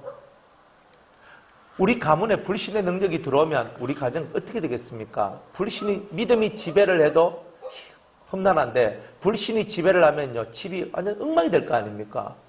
여러분들 집에 믿음 없는 사람 한 명만 딱 있어봐요. 여러분들 속 터집니다. 안 그래요? 저렇게 살아야 되는데 왜 못 사노? 저렇게 해야 되는데 왜 못 하노? 저렇게 믿으면 안 되는데 속 안 터집니까? 뭐 안 터지면 말고. 다 속 터져요. 우리 가족들이 다 진짜 주님 앞에 신실을 갖고 예수를 믿고 그렇게 살면 괜찮은데 그렇게 예수를 믿는다 하면서도 잘 못 믿는 사람 한 명만 있어도 그렇다 이 말이에요. 그런데 진짜 불신의 세력이 들어와요. 내 사위가 불신자고 내 며느리가 불신자다 생각해봐요. 끔찍하지 않습니까? 그러니까 이 끔찍한 얘기가 우리 삶 속에 들어오면 되겠냔 말이에요. 제 딸내미나 아들내미는요, 한 번도 제사를 지낸 적이 없어요. 저는 어릴 때부터 제사를 지내왔는데 얘네들은요 제사가 뭔지를 모르거든요. 근데 만약 우리 딸내미가요 안 믿는 제사 지내는 집 그저 아들내미한테 시집을 간다 그러면 제가 오케이 사랑하니까 오케이 하면서 제가 그렇게 할 것 같습니까? 저는 안 합니다. 안 해요. 할 수가 없어요. 왜? 제가 그 삶을 다 살아봤기 때문에 그 삶이 얼마나 하나님 앞에 저주받은 삶인지를 너무나 잘 아는 거예요. 제가 집에 종손인데 저 없으면 우리 집은요. 저를 왜 낳았냐 물어보니까 제사 지내려고 저를 낳았대요. 저는 그런 인생이에요. 저주받은 인생이잖아요. 제사 지내기 위해서 날 낳았대요. 그래서 저는 그쪽 세계 제사는 이제 차쁘고 하나님 앞에 제사 드리는 그저 제사장이 돼버렸네요. 뭐 그분들의 말이 전혀 틀린 게 아니고 그 모든 말씀이 다 이루어진 거죠. 진짜 배기로 했습니다. 그런데 그렇게 살아왔잖아요. 저주받는 거예요. 저주받는 거. 집이 안 돼요. 집이 무너지고요. 깨지고요. 맨날 싸우고요. 이놈의 제사가 끊어지기 전에는 속에 평안이 없어요. 속이 얼마나 시커멓게 타들어간지 말도 못합니다. 근데 그걸 다 끊고 그죠? 다 끊고 집에 없으니까 집이 평안하고 얼마나 좋은지 몰라요? 가만히 있어도 복이에요. 복들이 막 날라온다니까요. 제가 그렇게 살아봤으니까 알잖아요. 그런데 우리 딸내미가 예수 믿는 남자한테 그것도 그죠? 제사 지내는 난 우리 집은 꼭 제사 지내야 되는데 하는 이런 무심한 만나가지고 아빠 나는 뭐 죽도록 사랑합니다 하고 뭐 시집가려고 하면 왜 합니까? 아버지 선에서 다리를 작살내든지 뿔 아프든지 뭘 하든지 그죠? 단판을 지어야 되는 거예요. 그러면 이 남자하고 결혼할 것 같으면 그 남자 예수 교회 나오게 하고 내한테 신앙교육 받도록 하고 세례 받도록 하고 성령 받도록 하고 집에 제사 끊도록 만들고 그러면서 이제 이렇게 네 그할 자신 없고 네 그렇게 못할 것 같으면 결혼 없다. 딱 이렇게 나오는 거예요. 사이 될 놈한테도 제가 그렇게 얘기하겠죠. 네가 우리 집에 아니 내가 목사인데 불신 사회를 내가 맞이할 수 있나? 네 같으면 그래 하겠나? 너도 그거는 인간적인 예법으로 생각 한번 해봐라. 이거는 좀 생각해봐야 안 되겠나? 저는 그렇게 얘기하면서 어쨌든 신앙 교육 받고 예수 믿고 그래가 세례 받고 성령 세례까지 다 받으면 내가 내 딸하고 결혼하는 거 내가 허락해 주겠다. 또 집에 제사 끊어. 그거 저주받는 거야. 그거 자신 없으면 여기서 너 물러가라 그냥. 저는 이렇게 얘기할 거예요. 뻔하거든요. 뻔해요. 그냥 세례까지 받을 수 있거든요. 근데 성령 받는 거는요. 진심으로 안 하면 못 받아요. 그러니까 너 성령 안 받으면 너는 내 딸하고 결혼 못 한다. 성령 받고 얘기하자. 그때까지 둘 만나지 마. 만나지 말고 너는 내 밑에서 신앙 교육 받고 네 말씀 듣고 성령 받고 이거 딱 할 것 같으면 하고 그 전까지는 교제 허락 안 한다. 딱 하는 거예요. 아이고, 이건 제 마음인데 눈 맞아서 도망가면 왜 합니까? 그러면 뭐 지고생 지가 하는 거지 뭐 왜 하겠어요? 그러니까 저는 그렇게 할 거란 말이에요. 저는 그렇게 할 거라고.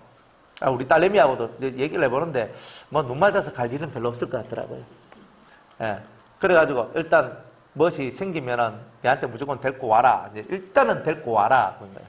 데리고 와서 일단은 검정을 하고 그렇게 해라. 이제 항상 그렇게 얘기를 해요. 그럼 알았다 합니다. 인생이 뭐 다 내 마음대로 내 뜻대로 될지 안 될지 몰라도. 근데 이 당시에 이제 이 사람들이 내 딸들을 이 땅에 남자들한테 주지 아니하고 그 땅의 남자들을 우리 딸한테 받지 않는 이런 얘기를 하고 있는 거예요. 뭡니까? 철저하게 우리는 우리의 삶은 순수한 신앙의 혈통, 믿음의 혈통을 지켜나가겠습니다. 이거 정말 중요한 겁니다. 불신자 한 명이 우리 집에 딱 들어오면요. 그때부터 이 신앙의 흐름이 끊어지게 되는 거예요. 그러니까 사위를 보든 며느리를 보든 어쨌든 간에 성령 받은 사람을 여러분 구해야 되는 거예요. 여러분은 구해야 돼요. 그렇게. 그러니까 사위감 당하는데 네 성령 받았나? 안 받았으면 잠시 잠깐 저스트 모먼트. 네가 지금 연애하는 거 좀 잠시 두고 네가 진짜 내 딸하고 내 아들하고 네가 결혼하고 싶으면 네 성령 받아라. 성령 안 받으면 교제 없다. 딱 이렇게 나와야 돼요. 성령을 받아야 돼요. 난 뭐 예수 믿는데요. 교회 다닌데 다 떼차라 막. 그런 건 쓸모없는 거예요. 성령을 받았다는 것만이 하나님 앞에 구원의 표를 얻은 거예요. 그러니까 성령을 받고 이 속에서 하나님의 성령의 역사가 움직이는 사람이 돼야 신앙의 혈통이 제대로 흘러가게 돼 있는 거예요. 성령 안 받고 그냥 아이고 뭐 장로님 집 아들인데 성령 안 받았고 권사님 집 딸인데 성령 안 받았고 택도 없습니다. 여러분들 성령을 안 받으면요 거의 불신자와 같아요. 그걸 아셔야 돼요. 어쨌든 성령을 받아야 되는 거예요. 그러니 앞으로 시집 보내고 장가 보내고 할 때 요거를 반드시 가지고 이걸 두고 기도하셔야 돼요. 성령 받은 사위, 며느리 이런 거 달라고. 진짜 이렇게 확실하게 기도하셔야 돼요. 그냥 뭐 인품 좋고 뭐 좋고 인품은 조금 개떡 같아도 성령을 받아야 돼요. 그런데 성령을 받으면 그 개떡 같은 성품이 성령에 의해서 교정이 돼가요. 그러니까 성령을 받은 사람들이 돼야 되는 거예요. 1번은 성령을 받아야 돼요. 2번은 인품이 돼야 되는 거예요. 이것만 되면요. 거지 같은 사람이라도 받아요. 그래서 하는 거예요. 그래서 저는 제 마음속에 우리 딸이든 뭐 아들이든 어차피 이제 시집가고 장가고 다 해야 되니까 그래요. 난 제가 며느리 받을 때 아무것도 안 해도 된다. 뭐 요즘 그렇잖아요. 결혼하는데 몇 천만 원 필요하고 다 필요 없다. 근데 그 아이만 하나님 앞에 붙들린 아이면 되는 거예요. 다른 거는요. 의미가 없어요.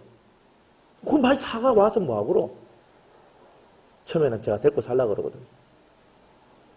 안 살려고 하면 니는 자격 없다 하면 결혼 안 한다. 무조건. 그래 딱 살면서 우리 집에 있는 이 흐름, 예수의 흐름을 걔한테 심어줘야 돼요. 특별히 며느리는 100% 알아야 되거든요. 왜? 내 손주를 낳아줄 아이인데 신앙관이 완전히 나하고 틀려. 그러면요, 내 손주들은 어떻게 되는 거예요? 저 따라와요? 저거 엄마 따라가요? 엄마 따라가잖아요. 그러면 땡이거든요. 그러니까 딱 잡아가지고 훈련을 시키고 제대로 만들어 가야 되는 거예요. 그러니 얼마나 가겠어요. 바른 신앙이 올바로 내려가는 이것을 만들어내는 것은 우리 어른들이 해야 될 일이잖아요. 안 그래요? 우리 박 집사님 시어머니 조치원 할머니한테도 그래요. 할머니 윗물이 막아야 아랫물이 맑지. 할머니가 자손들이 다 잘 되기를 아무리 원한다고 됩니까? 할머니가 잘 돼야 자손들이 잘 되는 거야. 그러니까 먼저 우리들 자신들이 하나님 앞에 복 있는 사람이 되는 것이 먼저 중요하고 그 다음에 그 자손들이 하나님 앞에 복을 받을 수 있도록 그 부모 때에서 그 길을 열어주는 것이 부모가 해야 될 일이다. 이런 거예요. 그걸 안 하고 뭐 맨날 그거 하냐고. 그러니까 제대로 된 것을 해야 되는 거예요. 뭐 내가 징징 짜고 운다고 되는 게 아니에요. 내 사고와 내 생각을 바꿔버려야 되는 거예요. 안 그래요? 내가 변화되면요 자식들도 바뀝니다. 사람들 말합니다. 뭐 자식들이 어쩌고 저쩌고 말할 거 한 개도 없어요. 내가 바뀌면 자식이 바뀌어요. 어른이 바뀌면 새끼들이 바뀐다니까요. 근데 이게 철저하게 여러분 이걸 생각하셔야 돼요. 그러니까 얘는 왜 이러노 왜 이러노 왜 이러노 내 새끼인데 왜 이렇게 왜 이래요. 다 내 안에서 나왔으면 다 내 탓이지. 그거는요. 안 그렇습니까? 잘 되든 못 되든 그건 다 내 탓이에요. 오늘 잘 되면 다 내 탓이고 못 되면 누구 탓되고 이런 거 아니에요. 그러니까 잘 돼도 내 탓이고 못 돼도 내 탓인데 못된 것들이 많으면 못 되는 것이 많으면 얼마나 부모 마음에 가슴에 못이 많이 박히겠느냐 이 말이에요. 그러니까 그런 부분들을 우리가 확실하게 알고 이렇게 이 사람들이 말씀의 은혜를 받고 정확하게 자기들이 해야 될 것을 하고 있구나. 여러분들도 정확한 신앙관을 딱 갖고 이것은 해도 돼, 이것은 하면 안 돼. 이건 정확해야 되는 거예요. 그러면 애들이요 그걸 다 배워요. 근데 애들은 누구한테 신앙을 배웠냐면 보통 엄마한테 신앙을 다 배운다니까요. 엄마가 방구석에서 그냥 뒹굴뒹굴하고 놀고 그냥 마시고 이렇게 살아가면요. 애들도요 뒹굴뒹굴하면서 먹고 마시고 산다니까요. 근데 엄마들이요 신앙의 그 도가 높고 신앙의 길을 잘 걸어가면요 이 자식들도요 잘 걸어가는 이런 것이 많아요. 왜? 본바가 있어서. 본바가 지금은 못 깨달아서 잘 못 걷는 경우가 있어도 그 부모의 신앙이 좋으면요 반드시 그 아이들이 자기들이 인생 속에서 연단을 받고 고난을 받게 되는 그날에 자기 부모한테 본 그것을 떠올리면서 그것을 그대로 하게 되는 거예요. 그러니까 좋은 부모 만나는 것이 엄청나게 큰 복이죠. 본 게 있으니까 많이 이렇게 힘든 길로 가지 않고 빨리빨리 돌아올 수 있는 그게 만들어지니까요. 한 대 맞고 돌아오는 게 좋습니까? 10대 맞고 돌아오는 게 좋습니까? 이 얘기거든요. 그러니까 본바가 좋아야 돼요. 그럼 나는 본바가 없습니다. 그럼 내가 보면 되잖아요. 내가 만들어가면 되잖아요. 성경 읽으면서. 성경에서 이렇게 말했으니까 난 이렇게 살 거야. 내가 시조가 되고 내가 만들어가겠다. 이런 사람이 되면 되잖아요. 나는 부모복이 더럽게 없어가지고 이런 말 하면 안 돼요. 부모복이 없으니까 내가 복이 되면 되잖아요. 안 그래요? 아브라함한테 주님 말씀하시기를 네가 복이다 이렇게 얘기했잖아요. 네가 복의 근원이 되라고 그랬잖아요. 나는 복이 없는 사람입니다. 나는 부모복도 없습니다. 그런 말 할 거 없어요. 내가 복이 되겠습니다.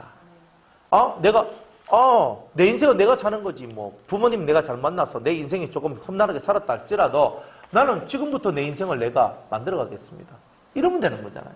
안 그래요? 인생을 회색적으로 살거나 껌껌하게 살면 안 됩니다. 이 속에서 주님을 믿는 믿음을 갖고 당차게 자기의 삶을 만들어가는 사람, 그런 사람이 하나님의 사람 아니겠어요? 그래서 이 사람들은 뭐라고 얘기하냐면 통혼하지 않겠습니다. 이방 사람들하고 딱 끊습니다. 절대 우리는 믿음의 이 흐름을 끊어내는 일을 하지 않겠습니다. 이렇게 고백하는 겁니다. 자, 그 다음에 혹시 이 땅 백성이 안식일에 물 하나 식물을 가져다가 팔려 할지라도 우리가 안식일이나 성일에는 사지 않겠고 안식일 날에는 어떤 물건도 사지 않습니다. 교통, 먹고 살아가는 사업을 하지 않겠습니다. 그래서 우리가 주일 날에는 쉬죠. 그죠? 직장도 쉬고 내가 하는 사업도 쉬고 다 쉬죠. 주일 날에는. 그죠? 세상 사람도 쉽니다. 그죠? 주일은 쉽니다. 그런데 주일은 쉬어야 되는데 주일 안 쉬고 일할 수밖에 없는 직장들이 있어요. 특별히 미장원 같은 거. 그죠? 미용실 하잖아요. 미용실을 하면은 토요일하고 주일날이 손님이 제일 많대요. 근데 주일날 쉬면요. 월 매출에 상당한 지장이 있대요. 제가 이렇게 가서 머리 깎는 이제 미장원이 있는데 거기 사장님, 남자 사장님인데 그분한테 뭐래? 아니, 그래 사장님, 그래 주일날 교회도 좀 나오시고 그러면 얼마나 좋겠노 하면서 이제 이렇게 제가 전도를 하거든요. 그래 전도를 하면 그분이 하는 말이 뭐냐면 목사님, 주일날 쉬면 매출이 팍 떨어진대요. 보통 이 미장원 화요일날 쉬거든요. 그날이 제일 사람이 없는가 봐요. 그러니까 그날은 쉬도 되는데 주일날을 쉬면 매출이 너무 많이 떨어져서 안 된대요. 그래서 주일날은 꼭 일을 해야 되고 그리고 화요일날 쉬어야 된다는 거예요. 근데 제가 아는 그 분은 제가 미장원을 했거든요. 미용실을 했어요. 산골짜기에다 했대요. 언덕 위에.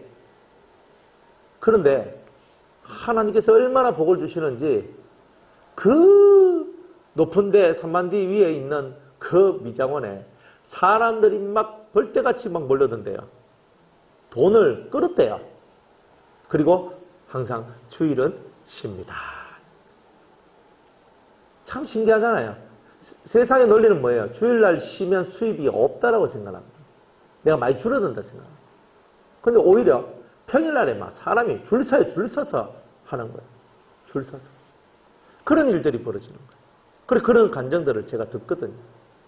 그래, 우리가 믿음이라는 세계가 뭐냐면은 내가 주일날 일해야 수입이 훨씬 더 많다는 거, 뭐 누가 모르겠습니까? 다 할 수 있단 말이에요. 그러나 우리의 신앙은 뭐예요? 주일만큼은 주님의 날이고 주님께 내가 일주일의 첫날을 바치는 날이다 이 말이에요. 내가 이날만큼은 하나님 앞에 첫 것을 바치는 개념으로 첫 것을 내가 드립니다. 그리고 예수님이 부활하신 것처럼 부활의 첫 열매가 되신 것처럼 저도 부활의 첫 열매가 되기를 원합니다. 그래서 주일날을 우리가 일 안 하고 그렇게 사는 거예요. 그러니까 여러분들 주일 지키는 게 단순히 지키는 것이 아니라 주일이 마지막 날이 아니라 첫날입니다. 일, 월, 화, 수, 목, 금, 토예요. 토요일이 마지막 날입니다. 그러니까 우리는 항상 첫 것을 드리는 거예요. 첫 것을. 하나님이 조금 있다 보면은 처음 익은 것을 바치라. 첫 열매를 바치라고 얘기를 하시거든요. 저와 여러분들이 신앙생활을 하는데 처음 것을 드려야 되는 거예요.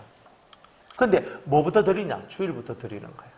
그리스도의 부활을 얻기 위하여 저도 처음 익은 열매가 되기 위하여 예수님처럼 처음 익은 열매가 되기 위하여 저도 처음 것을 드립니다. 그리고 이 날은 안식의 날이 아니라 저를 훈련시키는 날이 오니 하나님 저는 저 자신을 훈련시키기를 원합니다. 그리고 주일날은요 여러분들이 교회 가서 훈련받는 날이지 안식의 날이 아닙니다. 안식은 날로 여러분이 안식일을 얻어내는 것이 아니라 날짜가 아니라 안식일은 여러분의 심령 속에서 안식일을 만들어내는 거예요. 심령 속에서 안식일을 만들어내세요.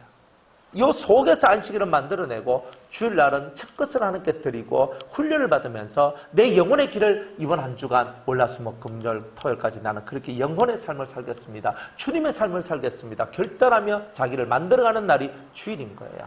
그러면서 주님이 사망 권세를 깨뜨리고 승리하셔서 부활을 얻으신 것처럼 그렇게 깨뜨리고 승리하신 것처럼 그래서 부활하신 것처럼 저도 이 세상의 사망 권세를 깨뜨리는 자가 되기를 원합니다. 일주일 동안 저는 죄와 싸워서 이기고 사망 권세, 어둠의 권세와 싸워서 이기는 이번 한 주간이 되기를 원합니다. 결단하면서 주일을 보내는 거 아닙니까? 그리고 월요일부터 우리에게 주어진 직장과 사업과 모든 삶들을 정말 힘있게 예수의 이름으로 살면서 예수 이름을 증거하면서 예수의 뜻을 증거하면서 예수가 이거다라는 것을 보여주면서 그렇게 세상에서 빛의 역할과 소금의 역할을 감당하며 살다가 또다시 주일에 모여가지고 또 힘을 내는 거예요. 그러다가 한 번씩 이 마귀들이 여러분 옆구리를 막 쑤시고 찌르고 들어온단 말이에요. 그럴 때마다 안심, 쉼, 이 쉼의 평강의 은혜가 여러분을 주장해서 그런 찌르게 이렇게 내 옆구리를 찔러 들어오는 그런 여러 가지의 세력들의 그런 불신의 능력들을 다 물리치고 나아가는 이제 그런 삶을 살아가는 것이 예수쟁이의 삶이라는 겁니다. 우리는 예수쟁이가 되는 거예요. 쟁이는 뭐예요? 미친 사람을 보고 쟁이라고 그러는 겁니다. 쟁이는 그런 거예요. 한쪽에 미쳐버려야 되는 거예요. 그러니까 우리는 확실하게 예수쟁이가 되는 거예요. 미치려면 제대로 미쳐야 되는 거예요. 그러니까 그냥 어정쩡하게 미치면 안 미친 것만 못한 게 나옵니다. 다윗도 미친 채를 해가지고 한번 목숨을 구한 적이 있어요. 확실히 미쳤거든요. 확실히 진짜 미쳤어요. 그래서 블레셋 왕한테서 벗어나게 되는 일들이 나왔거든요. 그래 미치려고 해도 남들이 봐도 저건 진짜 미친 거야. 그게 인정이 돼야 되는 거예요. 그만큼 여러분들이 신앙의 삶들이 확고해야 된다는 거예요. 그리고 제7년마다 땅을 쉬게 하고 이거는 안식년을 지키는 거예요. 그리고 모든 빛을 탕감하리라 희년을 지키는 거예요. 그러니까 뭐냐면은 7년마다 안식년 6년 동안 밭 갈고 1년은 밭을 쉬게 만들어져요. 그래야지 밭도 이렇게 지력을 잃어버리지 않아요. 그 밭에 이 땅에 힘이 있거든요. 땅도 힘을 잃어버리면은 이 농작물을 제대로 못 내는 거예요. 그래서 하나님이 세우신 원칙이 뭐냐면은 너희들이 농사를 지을 때 7년 중에서 6년은 열심히 일을 하되 한 해는 가만히 내버려두는 거다. 자, 이렇게 얘기하는 거예요. 그래서 7일 가지고 안식일이 나와요. 7째 날, 마지막 날은 쉬어라 그러잖아요. 그죠? 사람이 쉬고, 그 다음에 밭이 쉬죠. 땅이 쉬는 거예요. 제7년 안식년에는. 그리고 희년은 뭐예요? 모든 사람의 채무 관계가 다 풀어지는 역사예요. 그때는 희년 때는요, 채무 관계가 다 풀어집니다. 빵으로 들어갑니다. 새로 시작할 수 있도록 만들어주는 거예요. 이게 뭐예요? 자유함이잖아요. 그러니까 신앙의 원리는 뭐예요? 평안과 쉼과 자유, 이 세 가지가 가장 주 종목이라는 거예요. 그러니까 우리 마음도 좀 쉬어야 될 필요성이 있는 거예요. 맨날 일한다고 이래서 하는데 마음에 쉼이 없는 거예요. 그러니까 휴가 가요. 휴가 가면서 스트레스를 받아요. 가면서 스트레스 받고 오면서 스트레스. 물속에 들어 실컷 놀다가 또 스트레스 받고. 얼마나 슬픈지. 그래서 우리는 마음의 쉼을 얻는 것만큼 더 소중한 것이 없다는 거예요.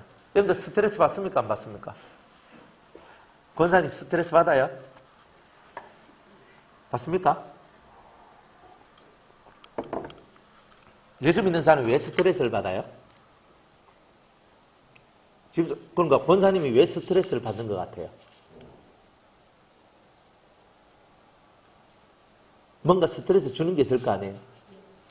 뭔가 스트레스를 받으면은 특징이 뭐냐면 머리가 아프고 속이 답답하고 한 번씩 짜증이 팍 올라오고 기분 나쁘게 팍 올라오면서 어둠이 자기를 지배하거든요. 예수 믿는 사람은 왜 스트레스를 받아요? 나는 스트레스 안 받는다. 손 드세요.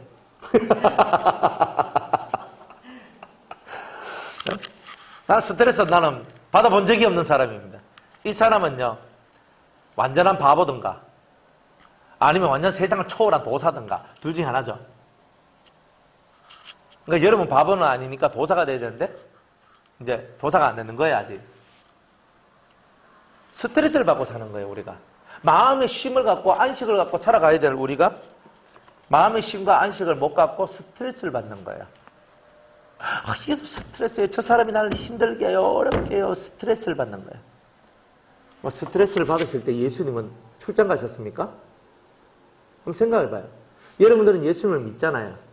마음의 안식을 얻어야 되는데 마음의 쉼을 얻어야 되는데 언제 얻어요? 남들 스트레스 받을 때 우리는 은혜의 바다 속에 있으니까 스트레스를 안 받는 거잖아요. 항상 우리의 마음은 은혜로 굳게 하라 그랬거든요. 여러분이 은혜로 이 마음을 굳게 하면 스트레스 받을 일이 없는 거예요. 예수 믿는 사람이 맨날 스트레스 받고 맨날 마음이 어둡고 죽는 생각도 한번 하고 자살할까 이런 생각하고 마음이 어두워져가지고 힘들어 죽겠니 사는 게 힘드니 어렵니 왜 이런 말을 합니까? 진짜 은혜 안에 있으면 그런 말들이 없을 거 아니에요. 성경이 말씀하신 대로 항상 기뻐하라 쉬지 말고 기도하라 범사에 감사하라 이는 그리스도 예수 안에 있는 하나님의 뜻이니라 그랬거든요. 우리가 진짜 그리스도 예수 안에 있는 기쁨을 찾고 기도에 그 은혜를 찾아내고 내가 매일매일의 삶에 감사할 수 있는 그런 마인드가 있으면 짜증낼 것이 어디 있고 스트레스 받을 것이 어디 있고 두려워할 것이 어디 있고 불안할 것이 어디 있냔 말이에요. 그런데 우리는 말씀을 따라 살지 않기 때문에 항상 불안하고 짜증나고 스트레스 받고 힘들고 그러면서 이 괴로움을 자기가 가지고 살아가는 이런 삶을 살더라 이 말이에요. 그럼 우리한테는요 스트레스가 없어요. 예수 믿는 사람한테는 스트레스가 없어요. 가끔가다 사람들이 저한테 가는데 목사님도 참 목회하려고 할 스트레스 많이 받지요 이런 거예요. 다 자기 같은 줄 아는가 보다. 그래 스트레스 많이 받지요. 그러니 아니요 저 스트레스 안 받는데. 아니 어떻게 스트레스를 안 받고 살 수 있어요? 아니 주님이 저와 함께 계시는데 제가 스트레스 받을 일이 뭐 있어요? 몸이 좀 힘든다 그러니 몸이 좀 피곤하고 힘들 뿐이지 제가 왜 스트레스를 받아요? 스트레스를 받으면 안 되는 거잖아요. 다 알아요. 그런데 우리는 스트레스를 받으면서 그것이 당연한 것으로 생각한다는 거예요. 그래 그만하게 스트레스 받을 만하다. 네가 그렇게 하니까 압을 받을 만하다. 네가 힘이 들 만하다. 네가 그러니까 그럴 만하다. 그런 말 듣고 위안을 삼지만 사실은 다 그게 우리의 부족함과 모질함을 드러내는 거라니까요. 여러분들 속에 진짜 주님이 계시면 주님이 주신 세상이 줄 수 없는 평안이 여러분들 속에 들어왔는데 무슨 스트레스가 나옵니까?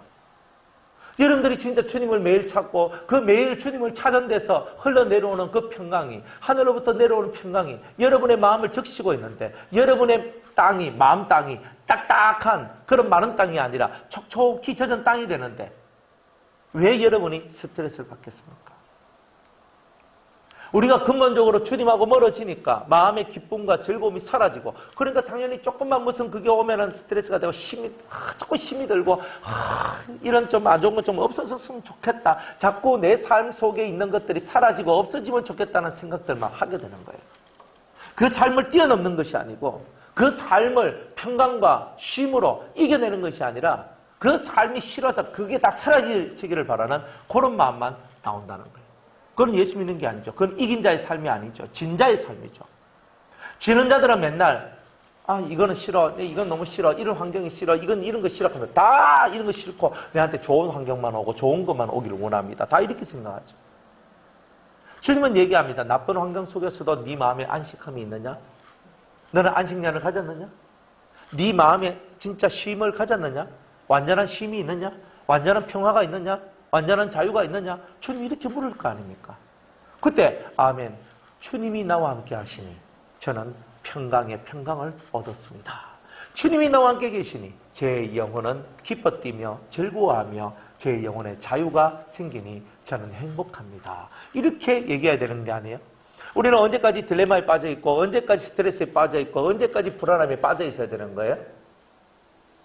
주님이 여러분을 건져 주셔야 되잖아요. 안 그래요? 주님은 오늘도 말씀하십니다. 깊은 데로 가서 네 거물을 내려라, 던져라, 이렇게 얘기하시잖아요. 여러분의 마음 깊은 곳으로 가서 여러분의 마음에 말씀을 던져보세요.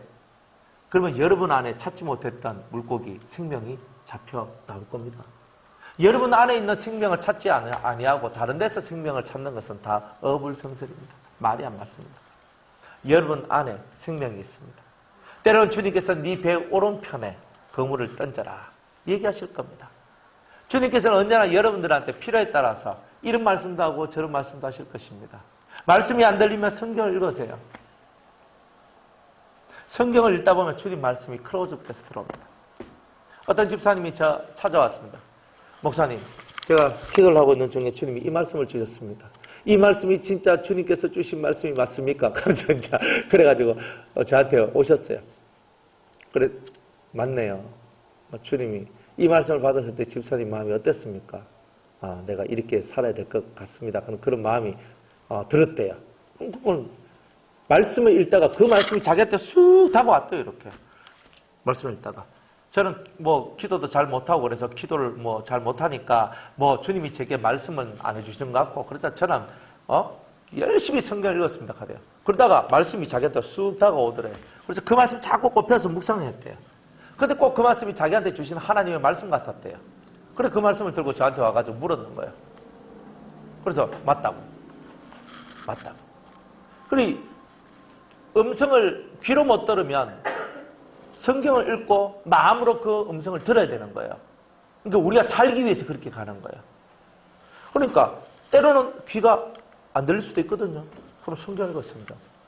성경을 읽으면서 읽다 보면 주님이 이 말씀을 내한테 싹 이렇게 확 다가오게 해줘요. 그리고 그 말씀이 딱 꼽혀가지고 안 떠나 계속 그 말씀이 내 속에서 맴맴 돌도록 만들어준다니까요. 그걸 내마잖아요. 주님이 주신 거. 그렇게 하면서 우리가 살아가는 겁니다. 예수 믿는다는 거는요, 이쪽이 막혀있으면요 이걸 뚫고 나가고요, 이게 막혀있으면 이쪽을 뚫고 나가는 거예요. 그러면서 항상 앞으로 나아가는 거예요. 뚫고 나가셔야 돼요. 내가 기도가 안 된다. 그럼 찬송 부르세요. 찬송도 안 된다. 성경 읽으세요. 성경도 내가 못 읽겠다. 그러면 MP3 들으세요. MP3도 듣기 못하겠다. 유튜브 들으세요. 길은 많다니까요. 그러니까 뭐든지 간에 내가 살려고 노력을 하면 뭘 못하겠나 이 말이에요. 우리가 힘 빠지니까 안 해석하지. 안 그래요? 지금 내가 죽느냐 사느냐, 내가 잘못하면 내가 죽을 것 같은데 내가 죽는 건 싫잖아요. 그러니까 살기 위해서 내가 이게 안 되면 이걸 해보고, 이게 안 되면 이걸 해보고, 이걸 하면서 어쨌든 살려고 발버둥 치는 게 바로 우리 속에 있어야 될 내용이란 말이에요. 그게 신앙생활입니다. 살고 싶어서 발버둥 치는 거예요. 그래서 모든 빛이 탕감되는 빛없는 세상. 저는 10몇 년 동안 빛을 지고 살았거든요. 교회를 지어가지고. 처음에 조그만한 교회를 지었는데 빛을 줬어요. 그 빛 갚는다고요. 죽을 똥을 싸면서 열심히 갚았거든요. 그래가지고 교회에서 하여튼 열심히 해가지고 빚을 다 갚았어요. 그리고 완전히 교회가 남았어요. 또 그러다가 또 교회를 또 지었네. 이번엔 더 큰 교회를 지어버렸네. 빚제가 돼가지고요. 근데 그 빚이요. 제 개인의 빚까지도 막 다 만들어냈거든요. 수천만 원의 빚을 졌는 거예요. 제가 그냥 혼자 살면은 뭐 그냥 살면 빚질 일도 없는데 그걸요 10몇 년 동안 빚을 지고 왔는 거예요. 공사를 했는데 물건 그 대금 공사 대금을 못 줘가지고 막 쫄리면서 있잖아. 전화 오면 피할 수도 없고 저 전화 와 죄송합니다 뭐 하면서 지내는. 또 교회에서 또 하는데 막 그대잖아요. 돈이 필요한데 뭐 안 되면 대출을 받아야 되거든요. 그래 대출을 받아가지고 막 제가 개인 대출 받아가지고 막 교회 어쨌든 그게 안 되도록 이렇게 하는 거예요. 하다 보니까 빚이 계속 늘어나는 거예요. 아 그러니까요. 빚이 많아지니까 사람이 주눅이 들어요. 이 속에서 제가 카드 돌려막기의 도사입니다. 카드론 대출의 왕이고요. 은행 가서 대출 내는 거 빠삭합니다. 너무 많이 해가지고 큰 거래 뭐 작은 거래 다 해봤어요. 그러니까 어떻게 하면 대출을 잘 받을 수 있는가 알아요. 근데 그 세계가 너무 싫은 거예요. 아니 목사가 돼가지고 뭔 돈 맨날 이거 대출 이거 하고 맨날 돈 끄집어내는 거 이거 신경 써야 되냐고. 주여 언제까지입니까? 그런데 작년부로 모든 것이 끝나버렸어요. 그러니까 제 개인의 빚들이 교회 빚은 있는데 제 개인의 빚들이 다 사라졌어요. 얼마나 속이 편하고 감사한지. 이 속에요. 얼마나 평안하고 감사한지 몰라요. 하나님이 은혜를 주셨고. 그래가지고 개인이 빚이 이제 수천만 원이 되는, 말도 못해요. 그냥 막, 그래, 빚을 갚으라는 그게 오면 이제 막, 이쪽 땡겨가지고 이거 갖고 이래 하고 맨날 이래 살았거든요. 근데 그 빚들을 다 정리하는 거예요. 다 정리하는 거예요. 그때 이 해방감 말도 못했거든요. 그런데 이 사람들이 희년에 아무 조건 없이 하나님의 명령 아래에서 빚진 자들의 빚을 다 탕감해줘라. 그날이 희년이거든요. 진짜 은혜잖아요. 저는 빚을 갚으려면 열심히 돈을 가지고 가서 빚을 갚아야 되는데 이 사람들은요. 돈 가지고 가서 빚을 갚는 게 돈이 없는데 빚을 못 갚았는데도 은혜로 하나님의 정권적인 은혜로 빚을 다 갚아주는 거예요. 진짜 빚에 짓눌려가 살아가는 사람들한테는 얼마나 큰 은혜겠어요. 그래서 예수님이 오셔서 이 말을 했죠. 은혜의 해라는 말을 쓰는 거예요. 그게 희년입니다. 은혜의 해. 가난한 자들에게 내게 기름을 부어서 가난한 자들에게 복음을 전파하게 하시고 그저 눌린 자에게 압제당하는 자에게 갇힌 자에게 그저 자유를 주시고 하나님의 은혜의 해를 선포하게 하려 하십니다. 이렇게 얘기했잖아요. 그 은혜의 해가 뭐예요?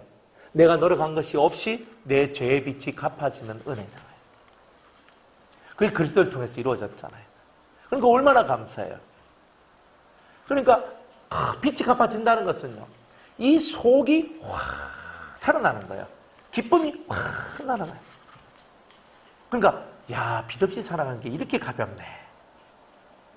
맨날 카드까지 씨름하고 맨날 이렇게 살아가는 게 그러면 없이 은혜다. 은혜다. 빚 없이 살아가는 게 은혜인 거예요.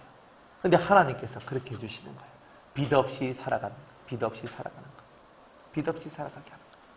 그러니까 여러분들, 그런데 우리는 인생 속에서 빚 없이 살 수가 있나요? 있죠. 적게 먹고 적게 쓰면 빚 없이도 살 수 있습니다. 간단한 원리예요. 내가 많이 쓰려고 하면 내가 필요 이상으로 쓰면 내가 버는 돈의 이상의 것을 쓰면 당연히 빚지게 되어 있는 거예요. 근데 그 빚 없이 살려면 간단한 것은 그냥 내가 적게 먹고 적게 쓰고 내 분수 안에서 살면 되는 거예요. 그 여러분들은 어떻게 살길 원해요? 육체의 빛은 아무것도 아닙니다. 아무것도 아닌 게 진짜 되게 무시무시해요. 그렇지만 영의 빛은요, 어마어마하게 무시무시한 거예요. 특별히 우리는 죄의 빚진 자잖아요. 사랑의 빚진 자가 됐고, 이런 걸 잘 알아야 되는 거예요. 그러니까 세상에 빛이 탕감되어져도 그 은혜를 평생 잊지 못하고 살아가는데, 여러분이 가지고 있는 그 무시무시한 죄의 빚을 주님이 갚아주셨는데, 여러분의 목숨을 다하도록 주님을 사랑하는 것이 지극히 당연한 일 아니겠느냐는 거예요. 그래, 이 사람들이요, 빚을 탕감해 주는 일을 해요. 생활이 변화되죠. 권사님이 저한테 1,000만 원 빚졌어요. 제가, 권사님, 사는 것도 힘든데 빚 갚지 말고 주님의 은혜로 퉁칩시다잉. 딱 해버리는 거예요. 그러면요, 빚진 저 권사님이요, 얼마나 속이 기쁘고 행복하고 감사하겠어요. 그 돈 때문에 짓눌려가 살아가는데. 그리고 이 사람들이 변화되는 거예요. 돈 못 받으면 누구 손해예요? 내 손해잖아요. 그런데 성경은 이 은혜의 해에는 신년을 지킬 때는 손해봐도 된다. 손해보는 만큼 주님이 다 책임져 주신다. 걱정 마라. 이런 거거든요.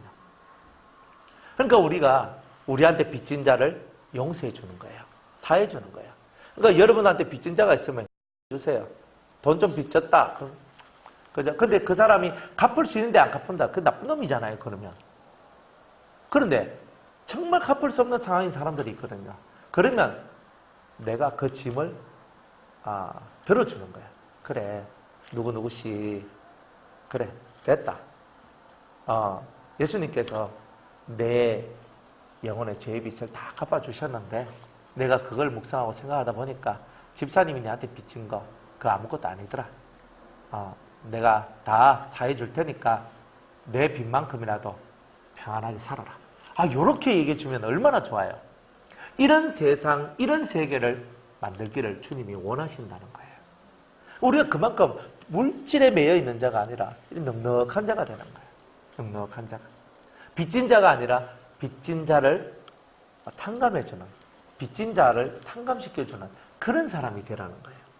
그런데 그런 말씀을 줬더니 이 사람들이 다 그 말씀 안에서 그런 결단을 하고 우리가 희년을 지키겠습니다. 안식년을 지키겠습니다.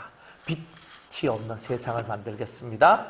그죠? 빛이 없으니까 얼마나 사람들이 마음이 가볍겠어요.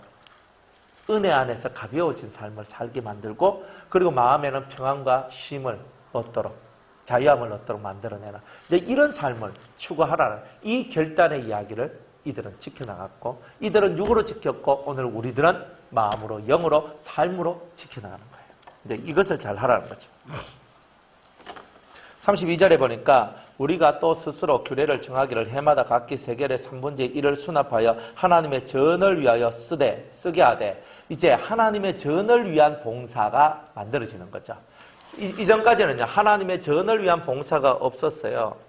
하나님의 전을 위한 봉사가 없었는데 이제부터는 하나님의 전을 위한 봉사를 하겠습니다. 이게 생활이 바뀌는 거죠. 그죠?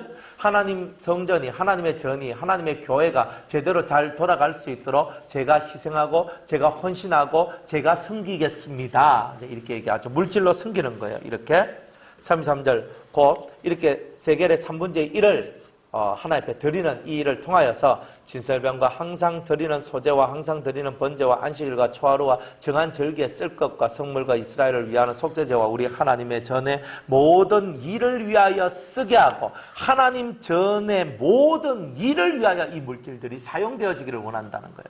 여러분의 물질들이 값어치 있게 사용되어야 되잖아요. 그냥 헛한데 물질이 새어나가는 것이 아니라 정말 그 단 1푼이라도, 작은 돈이라도 하나님 나라를 위하여서, 하나님의 영광을 위하여서, 하나님의 뜻을 세우는 그 일을 위하여 여러분의 작은 물질이라도 사용되어지는 것이 생활의 변화가 일어난 사람, 자기 삶을 개혁하고 새롭게 만든 사람한테 일어나는 일들이라 이 말이에요. 다 그렇게 되시기를 축복합니다. 또 우리 제사장들과 레위 사람들과 백성들이 저희 뽑아 각기 종족대로 해마다 정한 기한에 나무를 우리 하나님 전에 들여서 율법에 기록한 대로 우리 하나님 여호와의 단에 사르게 하였고, 해마다 우리 토지 소산의 만물과 각종 과목의 첫 열매를 여호와의 전에 드리기로 하였고, 첫 열매를 이제 계속 드리는 거예요. 첫 번째 이제 여기에서 나무를 드리는 거예요. 나무가 필요하거든요. 나무가 뭐 필요하냐면 단에 사르는 나무가 필요하단 말이에요. 그러니까 하나님의 회개를 위하여 회개의 제단을 쌓는, 그래서 많은 사람이 회개를 제대로 할 수 있도록 재물은 갖고 오는데 나무가 없으면 태우지를 못하잖아요. 숨은 봉사예요. 그런 것은 숨은 봉사예요. 저 사람이 회개를 잘해서 하나님 앞에 온전히 바쳐진 회개를 할 수 있도록 만들어내는 숨은 봉사자들이 나오는 거예요. 이런 일들을 하란 말이에요. 꼭 드러난 봉사만 하는 것이 아니라 숨어서 남들이 그걸 귀하다고 생각하지도 않는 일이에요. 뭐 나무 갖다 놓는 그 일을 갖고 누가 귀하다고 하겠어요. 그러나 우리한테는 비록 남들이 볼 때는 별거 아닌 일이지만 숨은 봉사를 통해서 다른 사람이 은혜 받고 다른 사람이 하나님 만나는 그 일에 우리가 헌신하고 봉사할 수 있는 그런 삶을 살아가는 이런 삶의 변화가 일어났다는 거예요. 여러분들이 말씀을 묵상하고 말씀을 읽고 성경을 깨닫게 되면 이런 생활 속에서의 변화가 일어나기 시작한다는 거예요. 생활의 변화가 없는 깨달음은요, 그건 깨달음이 아닌 거예요. 삶이 바뀌어지는 거예요. 또 우리의 맏아들들과 생축에 처음 난 것과 우양에 처음 난 것을 율법에 기록된 대로 우리 하나님의 전으로 가져다가 우리 하나님의 전에서 섬기는 제사장들에게 주고, 또 처음 익은 밀의 가루와 거제물과 각종 과목의 열매와 새 포도주와 기름을 제사장들에게로 가져다가 우리 하나님의 전 골방에 두고, 또 우리 물산의 11조를 레위 사람들에게 주라 하였나니 이 레위 사람들은 우리의 모든 성읍에서 물산의 11조를 받는 자임이며, 이렇게 얘기합니다. 첫 열매를 드립니다. 첫 것, 항상 하나님 앞에 첫 것. 여러분들이 주일을 드리는 것도 첫 것을 드리는 것이라 그랬죠. 여러분들이 첫 월급을 타서 하나님 앞에 드리는 거예요. 알바를 해도 첫 번째 알바 했는 것은 하나님 것이고, 항상 하나님 앞에서 처음 것을 드려야 되는 거예요. 처음 것. 내가 노가다를 한다, 아르바이트 한다, 노가다 한다. 그러면 첫 일당이 뭐예요? 첫 것이잖아요. 첫 일당을 하나님께 드리는 거예요. 그러면서 내가 노가다 하면서, 그죠? 단순근로 일하면서 내가 돈을 벌고 그렇게 하는 거예요. 무엇을 하든지 첫 것은 하나님의 것입니다. 첫 것은 하나님의 것입니다. 항상 그렇게 살아야 되는 거예요. 그래서 처음 것은 하나님의 것입니다. 하나님 받으소서. 항상 이런 마인드를 갖고 살아가야 됩니다. 여러분의 자녀들을 양육시킬 때 처음 것은 하나님 것이야. 너가 알바를 해도 처음 것은 하나님 것이고, 직장을 구해도 처음 것은 하나님 것이다. 그래서 항상 하나님을 1번으로 생각하고 하나님을 가장 큰 분으로 1번으로 가장 존중하는 너희들이 되어야 된다라고. 이걸 가르쳐야 되는 거예요. 가르치는 건 우리 몫이고 하든 말든 일단 그거는 걔네들 몫이잖아요. 근데 우리는 가르치긴 해야 돼요. 안 그래요? 그 다음에 11조잖아요. 11조. 그 다음에 10분의 1을 레위인한테 주어서 레위인들이 성막 안에서 봉사할 수 있도록 만들어라. 안 그래요? 제가 레위인이잖아요. 레위니까 우리 여러분이 헌금한 것을 가지고 제가 사례비도 받고 다 그렇게 하거든요. 그래서 성도들이 그래가지고 저를 먹여 살려주시는 거잖아요. 사례라 그래요. 월급 받는다라고 얘기 안 해요. 사례, 감사해서 드리는 그런 예물이다, 이런 뜻이거든요. 감사의 마음이에요.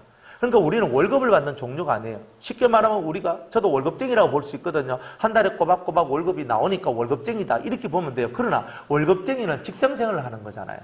우리는 직장생활을 하는 것이 아니라 사역을 하는 거예요.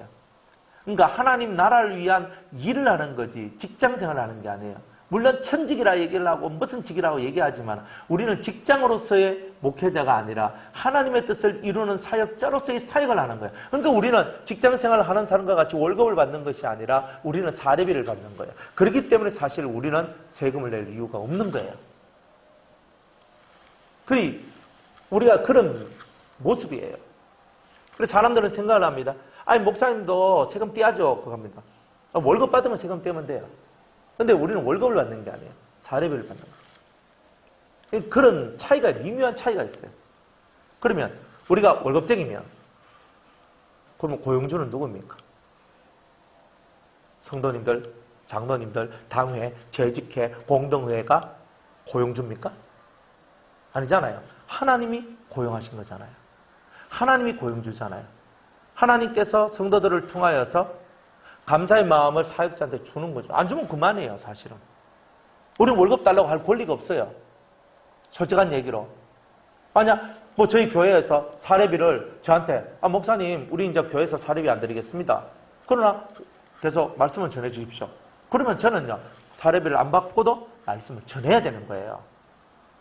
교회 형편이 어려워서 사례비 못 드리겠습니다. 하면 괜찮습니다. 그렇게 해야 되는 거거든요. 돈 받아야 말씀 전합니까? 그럼 돈 안 받으면 말씀 안 전하는 겁니까? 봉급쟁이들은요, 어쩔 수 없이 일하는 거예요. 그럼 우리는 어쩔 수 없이 월급 받아서 일하는, 어쩔 수 없이 일하는 사람들이 아니라 정말 영혼을 위해서 그 천하보다 귀한 영혼을 살리기 위해서 자신의 삶을 던지는 일을 하기 때문에 다른 거란 말이에요. 그러니까 우리는 다르게 생각하고 다르게 봐야 되는데 똑같이 보는 거예요. 그렇습니다. 그래서 이 11조를 통해서 레위인들이 이제 먹고 살 수 있도록 만들어주는 거예요. 그래서 여러분들이 내는 11조나 여러분들이 내는 감사헌금을 통해서 그죠? 교회 사역자들이 그걸 갖고 생활을 하도록 전임 사역자들이 사역을 할 수 있는 틀을 만들어내는데 이것도 하나님의 뜻입니다. 그거 안 그러면 먹고 살 수가 없잖아요. 그러면 이제 또 직장을 가져야 돼요. 아르바이트를 하든 직장을 다니든 그러면서 목회를 해야 돼요. 그래도 돼요. 그래도 돼요. 근데 전임은 안 돼요. 전적으로 성도들을 위하여 자신의 삶을 온전히 바치는 삶을 못 해요.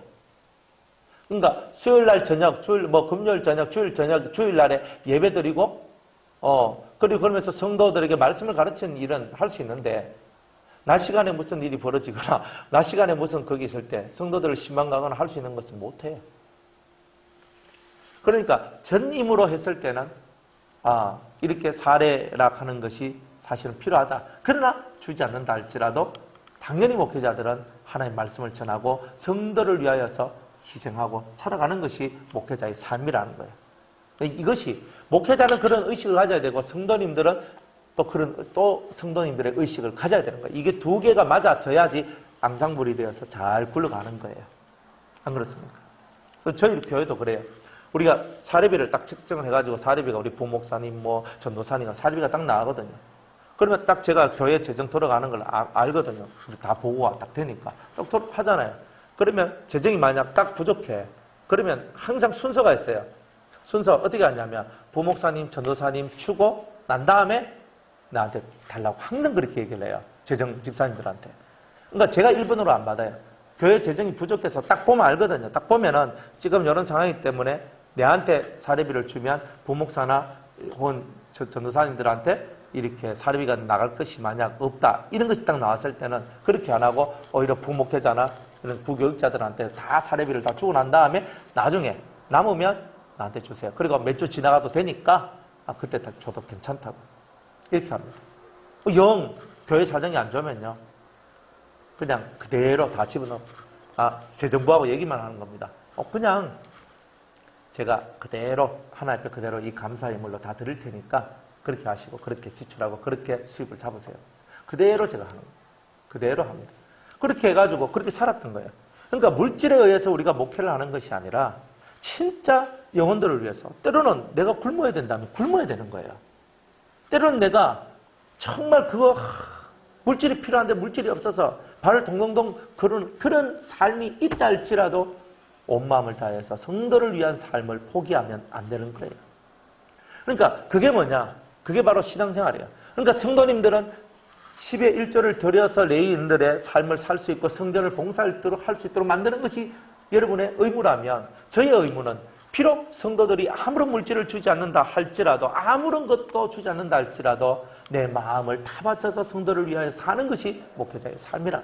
이런 삶들이 맞춰질 때에 누가 성도들이 목회자를 존중하지 않을 것이며 목회자가 어찌 성도들을 사랑하지 않겠느냐는 거예요. 진실로 가장 이상적인 교회의 삶이 이런 것인데 이런 것들을 우리가 만들어가야 제대로 된 교회가 되어지는 것입니다. 39절에 보면 이 38절에 레위 사람들이 11조를 받을 때는 아론의 자손 제사장 하나가 함께 있을 것이요 레위 사람들은 그 11조의 10분의 1을 가져다가 우리 하나님의 전 골방 곧 곳간에 두며 곧 이스라엘 자손과 레위 자손이 거제로 드린 바 곡식과 새 포도주와 기름을 가져다가 성소의 기명을 두는 골방 곧 섬기는 제사장들과 및 문지기들과 노래하는 자들이 있는 골방에 둘 것이라. 그래야 우리가 우리 하나님의 전을 버리지 아니하리라. 궁극이 뭐예요? 왜 우리가 이렇게 11조를 드립니까? 레위인들이 자기가 받았던 그 11조에 11조를 떼어서 또 제사장들에게 혹은 다른 이렇게 사람들한테 줍니까? 그건 뭐예요? 하나님의 전을 위해서 하는 거예요. 하나님의 나라를 위해서 그렇게 하는 거예요. 합력하여서 선을 이루기 위해서 그렇게 하는 거예요. 그렇게 되시기를 바랍니다. 깨달으시길 바랍니다. 여러분들이 우리의 모든 삶의 길은요, 하나님의 나라에 있는 거예요. 그죠? 천국을 위하여서, 하나님 나라를 위하여서, 내가 먹고 마시는 것도 하나님 나라를 위해서. 우리는 먹고 마시는 것도 자기를 위하여 먹고 마신 자가 없다 그랬죠, 바울은. 근데 우리는 자기를 위하여서 먹고 마시잖아요.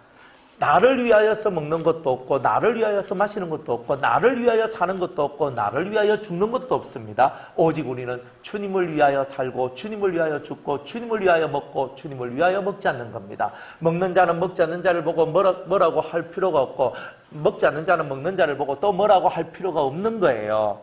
다 각자 자기의 삶 속에서 하나님의 뜻을 이루고 하나님의 나라를 위해서 살 뿐이에요. 좀 더 고귀하게 사는 사람이 있고 조금 덜 고귀하게 사신 분이 있을 뿐이에요. 여러분 어떻습니까? 여러분들은 하나님의 전을 위하여 여러분의 삶을 드릴 준비가 되어 있습니까? 하나님 나라를 위하여서 여러분의 삶을 드릴 준비가 되어 있습니까? 천국을 이루기 위하여 여러분의 가정을 천국으로 만들고, 여러분 자신을 천국으로 만들고, 여러분의 교회를 천국으로 만들기 위하여 여러분 자신을 희생하고 헌신할 준비가 되어져 있습니까? 이렇게 삶이 바뀌는 거예요. 말씀을 받은 사람은, 말씀을 들은 사람은 생활 속에서 그리스도의 향기가 드러날 수밖에 없는 거예요. 그런 여러분들이 다 되시기를 축복합니다. 다음 시에 11장 말씀 전하도록 하겠습니다.